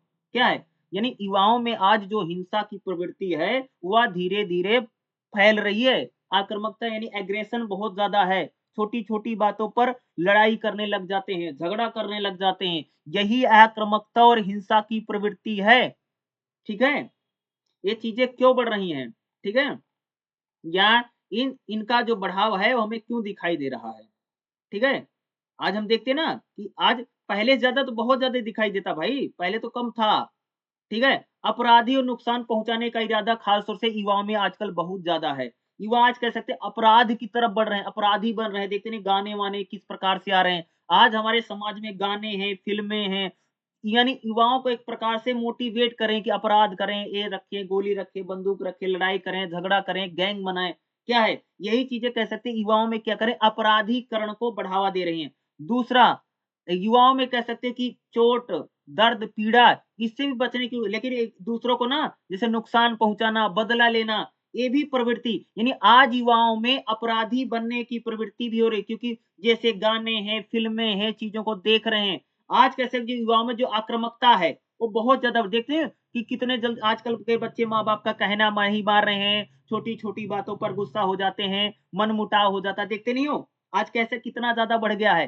पहले के लोग तो भाई अपने माँ-बाप का कहना मानते थे, बातों को मानते थे, लेकिन आज जो है युवा, वो आप देखते हो ना कि भाई नुकसान किसी को पहुँचाने के लिए तुरंत तैयार हो जाता है, तुरंत मार-पीट करने के लिए, लड़ाई-झगड़ा करने के लिए, बातों-बातों में ही कह सकते हैं मार-पीट, लड़ाई-झगड़ा होता रहा। देखते नहीं कॉलेज-वॉलेज के बाहर देखिए और कहीं पर देखिए नौजवान देखो कितना आपको लड़ते हुए, मार-पीट करते हुए दिखाएँगे। समझ रहे हो? तो क्या है, यानी युवा जो है धीरे-धीरे बहुत ज़्यादा आक्रामक होते चले जा रहे हैं। ठीक है? वो घर वालों के यानी उनके एक प्रकार से कह सकते हैं कि घर में जो संस्कार वो मिलना चलो ठीक है। लेकिन आज कह सकते हैं कि गाने हैं, फ़िल्में हैं, मूवी है, चीज़ों को बहुत है। जैसे युवाओं में देखोगे तो हिंसक प्रवृत्ति बढ़ रही है, मर्डर केस बढ़ रहे हैं, कत्ल भी युवा युवा ज़्यादा कर रहे हैं, रेप या बलात्कार जैसी घटनाएँ में कह सकते हैं युवा युवा जो हैं ज़्यादा शामिल होते चले जा रहे हैं। यानी युवा जो है कह सकते हैं बहुत ज़्यादा हिंसक प्रवृत्ति होती चली जा रही, ख़ास तौर से किसमें बढ़ रही है? युवा बच्चों में। और इसका मतलब क्या है कि 15 साल से लेकर के 29 साल के लोगों की अगर हम लोग बात करें, खास तौर से इनको हम युवा कह रहे हैं, इनमें इस प्रकार की बहुत सारी चीज़ें हैं। ये आतंकवादी घटनाओं में हिंसा करना या कत्ल मर्डर करना, भी उत्तेजित होकर के किसी की छेड़खानी कर देना, रेप कर देना, बलात्कार दे देना, इस प्रकार की चीज़ें भी बढ़ रही है। दूसरा अगर आप देखेंगे मार-पीट, ठीक है? रोड रेज देखते नहीं, गाड़ी मोटर आग लड़ गई, भिड़ गई तो लड़ने लग जाते हैं, भिड़ने लग जाते हैं। तो इस प्रकार की प्रवृत्ति कह सकते हैं, हिंसक प्रवृत्ति और आक्रामकता जो कह सकते हैं, वो युवाओं में हमें आजकल ज़्यादा दिखाई दे। युवा खास तौर से जो हिंसा है वो महिलाओं के खिलाफ भी हमको दिखाई देती है। देखते ना शादी-विवाह होता है तो लड़कियों को लगता है तो मेरी समझ लो एक प्रकार से प्रॉपर्टी हो गई, उसको मार रहा है, पीट रहा है, इस प्रकार की हिंसा। कई बार देखा कि पुरुष जो है वो अपनी महिला यानी जिससे उसकी शादी हो उस पर ही सारा गुस्सा निकाल रहा है। हि घरेलू हिंसा, ये हिंसक प्रवृत्ति कह सकते हैं कि आजकल जो युवा हैं, उनमें भाई मेरे बड़ी संख्या में बढ़ती जा रही है। हिंसा देखते हैं कितने हिंसक होते चले जा रहे हैं। आज देखो आप लोग भी देखते होंगे ना कि आज क्या है कि बहुत ज़्यादा लोगों में डिप्रेशन है, ठीक है? नौकरी है, डिप्रेशन है, तमाम तरह की चीज़ें हैं, ठीक है? या उनके जो उम्मीदें हैं वो पूरी नहीं हो पा रहे हैं, इसलिए भी कह सकते हैं आज युवा जो कह सकते हैं भाई शराब का सेवन कर रहे हैं, नशे कर रहे हैं, ये यह भी एक बहुत बड़ा कारण है कह सकते हैं कि उनमें हिंसक प्रवृत्ति कह सकते हैं कि वो ज़्यादा बढ़ रही है। शराब का सेवन करना या पालन-पोषण में भी अगर आप आज माता-पिता बच्चों को उतना समय दे नहीं पा रहे हैं, इसलिए कह सकते हैं कि बच्चे जो हैं उनमें कह सकते हैं इस प्रकार के विकार आ रहे हैं, ठीक है? मारना-पीटना। दूसरा उनके दोस्त और फ्रेंड सर्कल भी इसी प्रकार का आजकल बन रहा है, ठीक है? भाई जिसके जैसे दोस्त होंगे वो वैसे बनता चला जाएगा। इसलिए भी यानी उनके दोस्त और फ्रेंड भी इसी हैं, उकसावा। आज भी देखो हर कोई व्यक्ति किसी को उकसाता रहता है, कर दे कोई बात नहीं, ठीक है? जवान आदमी कर दे। तो आज उकसावा भी बहुत है। आपको बहुत लोग ऐसे चढ़ाएँगे, भाई ये कर दो, फलाना कर दो, देख ले, ठीक है? बदला ले ले। तो ये चीज़ें यानी युवाओं को क्या करें बहुत ज़्यादा उत्तेजित कर रही हैं कि मार-पीट करने में। आज युवा कह सकते हैं बहुत ज़्यादा निराशा में, नौकरी नहीं, हताशा है, चीज़ें नहीं मिल पाती, बहुत ज़्यादा निराश हो रहा है। कई बार देखा युवा आजकल भाई कह सकते हो कि नौजवान सबसे ज़्यादा फांसी लगा रहे हैं, डिप्रेशन में सबसे ज़्यादा नौजवान जा रहे हैं। क्यों जा रहे हैं? क्योंकि आज लोगों में निराशा है, ठीक है? यानी एक प्रकार से कह सकते हो उनको एक प्रकार से उम्मीद छोड़ चुके हैं, ठीक है? ये भी चीज़ें क्या करें युवाओं में आक्रामकता को बढ़ा रही हैं। सामाजिक बहिष्कार उनको लगता है समाज उनके लिए कुछ कर नहीं रहा है, लोग उनके लिए कुछ कर नहीं रहे हैं, इसलिए समाज का बहिष्कार कर देना, समाज से जुड़े नहीं, माँ-बाप से जुड़े नहीं हैं। गरीबी है, बेरोजगारी है, विकलांगता है, या भी कह सकते हैं युवाओं में गुस्सा हो, रोष हो, आक्रामकता हो, इसको बढ़ाने में भी इसकी भी क्या है, बहुत ज्यादा भूमिका हम लोगों को देखने को मिलती है। ये सारे कारण है जिस कारण से कह सकते हैं भाई युवाओं में जो आक्रामकता है या जो आक्रामक प्रवृत्तियां हैं वो बढ़ रही हैं। क्यों बढ़ रही हैं? कह सकते हो कि तंबाकू का सेवन करना, नशीली शराब या दवाइयों का सेवन करना, ठीक है, एचआईवी जैसी रोग हो जाना, अनचाहे में चोट, आज देखो कितनी चोटें और हिंसा चोट बढ़ा रही हैं, स्वास्थ्य लोगों का ठीक नहीं है। यह भी एक बहुत बड़ा कारण है कि युवाओं में ये कह सकती हूँ भाई मेरे हिंसक प्रवृत्ति और आक्रामकता बढ़ती चली जा रही है। शराब का सेवन, धूम्रपान का सेवन, नशा वसा देखो कितना बढ़ रहा है। यह भी कह सकते हैं युवाओं में हिंसक प्रवृत्ति और हिंसा को बढ़ा रहा है और साथ में उनका डिप्रेशन को भी बढ़ा रहा है और इस ये युवाओं आक्रामकता का भी कह सकते हैं ये सारे बहुत बड़े कारण हैं। अगला जो हमारा चैप्टर रहेगा, चैप्टर नंबर 6 क्या रहेगा? जेंडर, युवा और पहचान और लैंगिकता। इसमें अगर मैं बात करूं, जेंडर, लिंग और पहचान आपके लिए हो सकता है। दूसरा आपके लिए जो इंपॉर्टेंट रहेगा भाई मेरे, लैंगिकता, आत्म और शारीरिक जागरूकता क्या होती है आपके लिए इंपॉर्टेंट हो सकता है। समझ रहे हैं? ये जो मैं आपको टॉपिक बता रहा हूं और आपके लिए थोड़ा इंपॉर्टेंट हो सकता है और आपके एग्जाम में आ भी सकता है। ठीक है, चलिए हम लोग इसी के करते हैं। देखो, एक चीज मैं बता दूं, एक याद रखिएगा, जैसे एक क्वेश्चन पूछा था, लिंग क्या है? लिंग तो भाई एक प्रकार से अगर मैं बात करूं तो लिंग का मतलब लड़का है या लड़की है, इसी को हम लोग बोलते हैं भाई लिंग बोलते हैं। ठीक है, पूछा ना। और जेंडर का क्या मतलब होता है कि जेंडर का मतलब होता है भाई मेरे, लड़के लड़कियों में जो भेदभाव किया जाता है, जो हम लोगों को देखने को मिलता है, उसी को हम लोग बोलते हैं जेंडर बोलते हैं। भाई लिंग जो है तो भगवान ने बना करके भेज दिया। आप लड़के पैदा हुए, लड़की पैदा हुई, ये तो कह सकते हैं कि बाइसेक्सुअल है, यानी आपको परमात्मा ने यानी भगवान ने बना करके पूछ दिया। जब कोई आपसे पूछता है कि आप लड़का है तो लड़की हैं, इसका मतलब यही कि आपसे वो लिंग पूछ रहा है। ठीक है, आपकी पहचान पूछ रहा है। और लिंग जो है हमारी सबसे बड़ी पहचान होता है। भाई यह तो सबसे बड़ी पहचान है ना कि आप लड़की हैं या आप क्या है, लड़का है। जब हम बड़े होते हैं तो सवाल पूछते रहते कि मैं कौन हूं, जीवन काल में बात करते हैं, हमें बताया गया कि आप भारत से संबंध रखते हैं, आप भारतीय हैं, पंजाबी हैं, असमी हैं। लेकिन इसमें भी अगर हम लोग बात करें तो सबसे बड़ी पहचान व्यक्ति की क्या होती है? लिंग पहचान होती है, केंद्रीय पहचान लिंग है। देखते नहीं हो कहीं पर भी लाइन वाइन लगी रहती है तो हर जगह भाई लड़की महिलाओं की अलग लाइन लगी है, पुरुषों की अलग लाइन लगी है।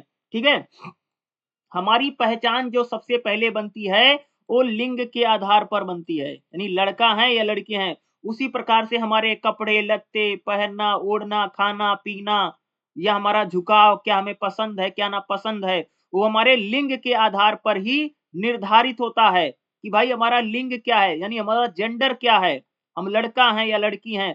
उसी प्रकार से हमारी पहचान बनती है। समझ रहे हैं? देखो, आप 3 प्रकार से हो सकते हैं। या तो आप महिला होंगी, सबको पता है, यानी फीमेल यानी जो महिला होती है, ये हमारी पहचान होती है। दूसरा हमारा भाई पुरुष पहचान होती है, यानी आप पुरुष हैं यानी मेल हैं। तीसरा होता है हमारा ट्रांसजेंडर, ना तो आप महिला हैं, ना तो आप पुरुष हैं, यानी आप ट्रांसजेंडर, जिसको हम लोग बोलते हैं समलैंगिक। यही 3 पहचान होती है और ये हमारी कैसी पहचान है? केंद्रीय पहचान है। इसको मिटाया व हटाया नहीं जा सकता है। सिर्फ इसका भाई डॉक्टरी पद्धति के जरिए, देखते ना बहुत सारे लोग भाई मेरे अपना जेंडर वंडर चेंज करवा ले रहे हैं, उसी को हम लोग बोलते हैं जेंडर चेंज। ये डॉक्टरी पद्धति से करवा देते हैं। ठीक है, वैसे भगवान की तरफ से अगर बोलो तो महिला पुरुष होते हैं और तीसरा आजकल ट्रांसजेंडर होता है। इनको भी अगर आप देखोगे, इनको भी एक प्रकार से अधिकार मिल गया है भी, जो ट्रांसजेंडर है समलैंगिक होते हैं। ठीक है, इनको भी वोट वोट डालने का राइट मिलेगा। वैसे 3 पहचान जो है वो खास तौर से बताई गई है। अगर हम लोग बात करें, लिंग के आधार पर हमारी भूमिका भी होती है। लिंग का मतलब आप लड़का है लड़की है, उसी प्रकार से आपकी जिम्मेदारी भी होती है।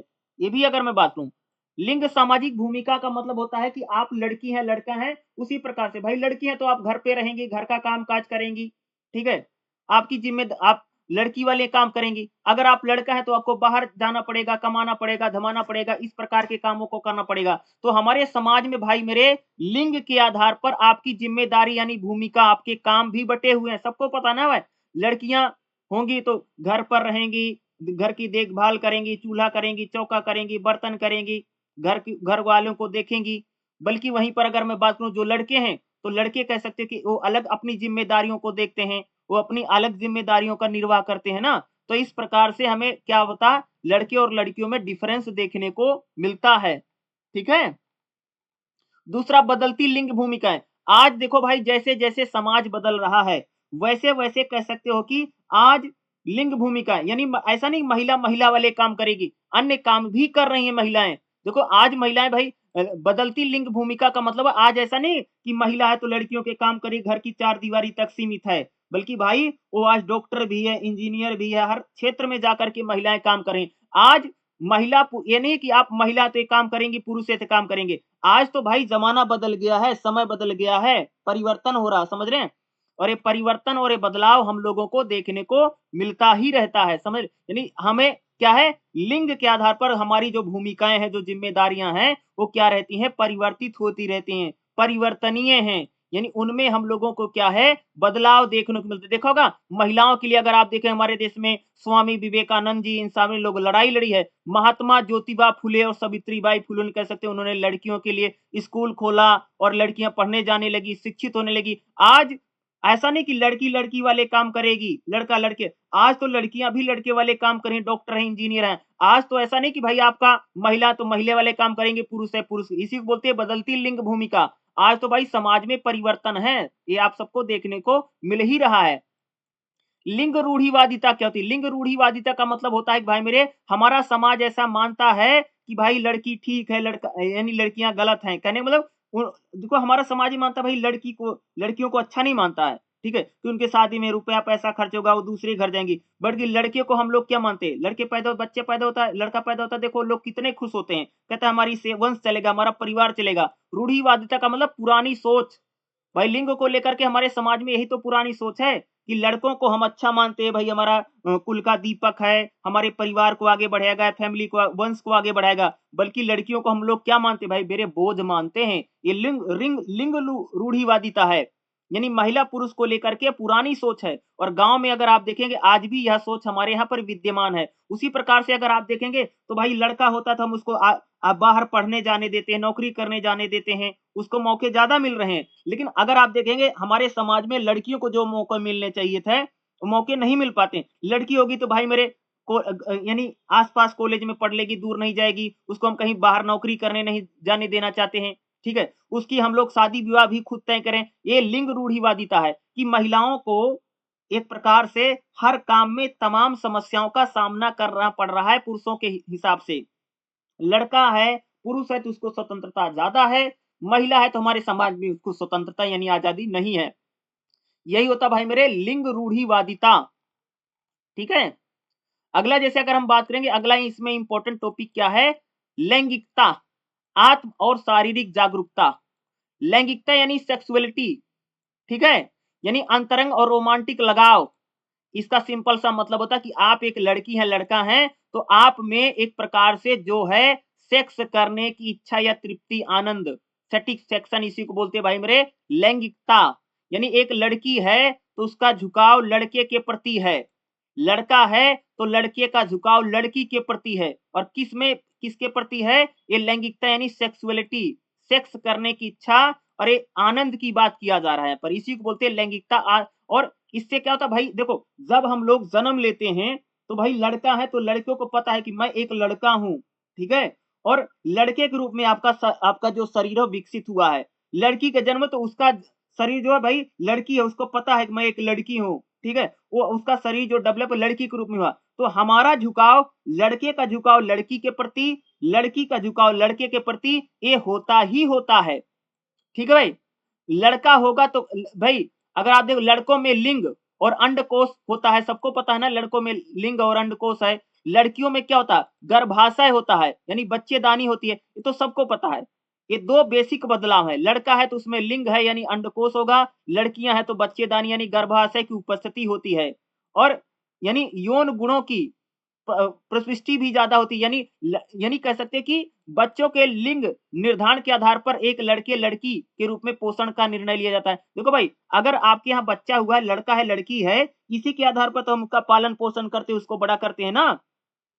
तो लड़के लड़कियों में जो एक यानी लड़का जो एक प्रकार से लिंग है, यानी इनमें कह सकते हैं जो संबंध बन रहा, जो रिलेशन बन रहा, उसी की भी बात करें ना भाई, लड़के का झुकाव लड़की के प्रति, लड़की का झुकाव लड़के के प्रति। सेक्सुअलिटी माने एक प्रकार से रिलेशन बनाना, संबंध बनाना, इसी को सेक्सुअलिटी कहा जा रहा है। और इसमें क्या है कि रोमांटिक लगाव है या अंतरंग संबंध है, इसी को बोलते हैं भाई मेरे लैंगिकता। ठीक है, लैंगिकता का एग्जाम्पल ये कह सकते हो कि देखो भाई हर व्यक्ति, लड़की है या लड़का है, उसमें सेक्स करने की जो इच्छा, जो प्रवृत्ति है वो होगी ही होगी, ये बाई नेचुरल है। समझ रहे हो, यही लैंगिकता है। ठीक है, इसी को लैंगिकता बोलते हैं। जैसे अगर मैं एग्जाम्पल बात करूं, जैसे भाई माँ बाप हैं, वो अपनी बच्चियों को, अपनी लड़कियों को बाहर नहीं भेज रहे हैं। चलो ठीक है, बाहर जाएगी तो कोई छेड़ देगा, कुछ हो जाएगा, ये अलग बात है। लेकिन कई बार यह भी माँ बाप को डर लगा रहता है, कहीं उनकी लड़की किसी लड़के के चक्कर में ना आ जाए, कहीं वह अपनी लैंगिकता का प्रयोग करने, अब यह लैंगिकता का प्रयोग यानी वो किसी लड़के के साथ अपना रिलेशन, संबंध ना बनाने लग जाए, इसी को हम लोग क्या कह रहे हैं, लैंगिकता कह रहे हैं। यही लैंगिकता है, समझ रहे हैं। तो होता है ना समाज में, जैसे मैंने एग्जांपल दिया, जैसे बताया ना, जैसे भाई माता-पिता हैं, ठीक है? माता-पिता अपनी लड़कियों को, बच्चियों को बाहर पढ़ने क्यों नहीं भेज रहे हैं? हो सकता है डर है कि भाई चलो वहाँ छेड़खानी हो जाए, कुछ भी। लेकिन एक चीज़, एक बात है। दूसरी बात क्या है, इसको लैंगिकता कैसे में, माता-पिता जब बाहर अपनी लड़कियों को, बच्चियों को नहीं भेज रहे हैं, क्योंकि उनको डर ये रहता है, कहीं मेरी लड़की किसी लड़के के चक्कर में ना आ जाए, कहीं उसके साथ उसकी कोई किसी के साथ दोस्ती ना हो जाए, वो किसी के साथ अपना संबंध बना बनाने लग जाए, ये लैंगिकता है। समझ रहे हैं, इस यानी इस तरीके से मैं आपको समझा रहा हूं कि लैंगिकता आखिर होती क्या है। ठीक है, यानी यानी अट्रैक्शन है, झुकाव है, सेक्स करने की इच्छा है, प्रवृत्ति है, उसी को हम लोग क्या कह रहे हैं, लैंगिकता कह रहे हैं, सेक्सुअलिटी कह रहे हैं। समझ रहे हैं, और यह शारीरिक जागरूकता और लैंगिकता में दोनों में आती है। ठीक है, भाई जैसे अगर आप देखोगे लड़के होंगे तो कह सकते हैं भाई उनके चेहरे पर बाल आ जाते हैं, पुरुषों में दाढ़ी, मूंछ, इस प्रकार की चीजें आ जाती हैं। और महिलाओं में क्या होता है कि जब लैंगिकता में क्या होता है, उनमें कह सकते हैं स्तनों की वृद्धि, ठीक है, और मासिक धर्म, यानी कह सकते हैं उनमें पीरियड वीरियड जो है ये आने शुरू हो जाते हैं। और ये चीजें क्या करती हैं, लैंगिकता को बहुत ज्यादा बढ़ाती हैं। दोनों लड़के लड़कियों में आवाज में बदलाव हो जाता है। देखते नहीं लड़के वड़के बड़े होते हैं, देखो लड़कियों की आवाज भाई मेरे क्या हो जाती है, पतली हो जाती है। अभी मैंने बताया था ना, लड़की की वॉइस जो होगी भैया मेरे पतली हो जाएगी, और लड़की की आवाज मोटी हो जाती है। और दोनों में कह सकते हैं कि ऊंचाई बढ़ जाएगी, वजन बढ़ जाएगा, शारीरिक जो हार्मोन है उनमें परिवर्तन होता रहता ना। ठीक है, जैसे लड़कों में कह सकते हो कि एक प्रकार से कह सकते हो उनमें वीर या इस प्रकार से बनने शुरू हो जाएंगे। लड़कियों में कह सकते हो कि ये पीरियड जो है लगातार आने शुरू हो जाते हैं। क्या है, ये चीजें क्या करती हैं, लैंगिकता को बढ़ाती हैं। और दोनों ना एक दूसरे लिंग यानी अपोजिट सेक्स और अपोजिट लिंग के प्रति क्या है, उनमें झुकाव होना दिखाई देता है। और ये चीजें प्यार में, दुश्मनी, वफादारी, दोस्ती, पसंद नापसंद, इन सारी चीजों को भी एक प्रकार से करती हैं। लैंगिकता जो है किशोरावस्था और शारीरिक छवि को बताती है। समझ रहे हो, आपका शरीर कैसा है, आकर्षक है, क्या है, इन चीजों को ज्यादा बताता। समझ रहे हो, तो लैंगिकता यही है भाई मेरे, लैंगिकता मोस्ट इंपॉर्टेंट है। और मैं जरूर कह सकता हूं कि आपके एग्जाम में आएगा। हेल्थ सेक्सुअलिटी क्या है, भाई सेक्स जो है उसके प्रति आप में जागरूकता हो, इसी को बोलते हैं स्वास्थ्य लैंगिकता। हेल्थ सेक्सुअलिटी यानी जो आप सेक्स कर रहे हैं या संबंध बना रहे हैं, रिलेशन बना रहे हैं, भाई उसमें कोई बीमारी ना हो, कुछ ना हो, इसको लेकर के जो जागरूकता है उसी को बोलते हैं स्वास्थ्य लैंगिकता। समझ गए, तो ये थोड़ा इंपॉर्टेंट है, जो चीजों को बता रहा हूं ना, ये आपके एग्जाम में पूछा भी आ सकता है। इसलिए लैंगिकता मुझे लगता है कि बड़ा टॉपिक है, इंपॉर्टेंट टॉपिक है। और आपसे एग्जाम में लैंगिकता को लेकर के लोग क्वेश्चन जरूर पूछ सकते हैं, आ सकता है। ठीक है, जिसके इसको करके जरूर जाना है।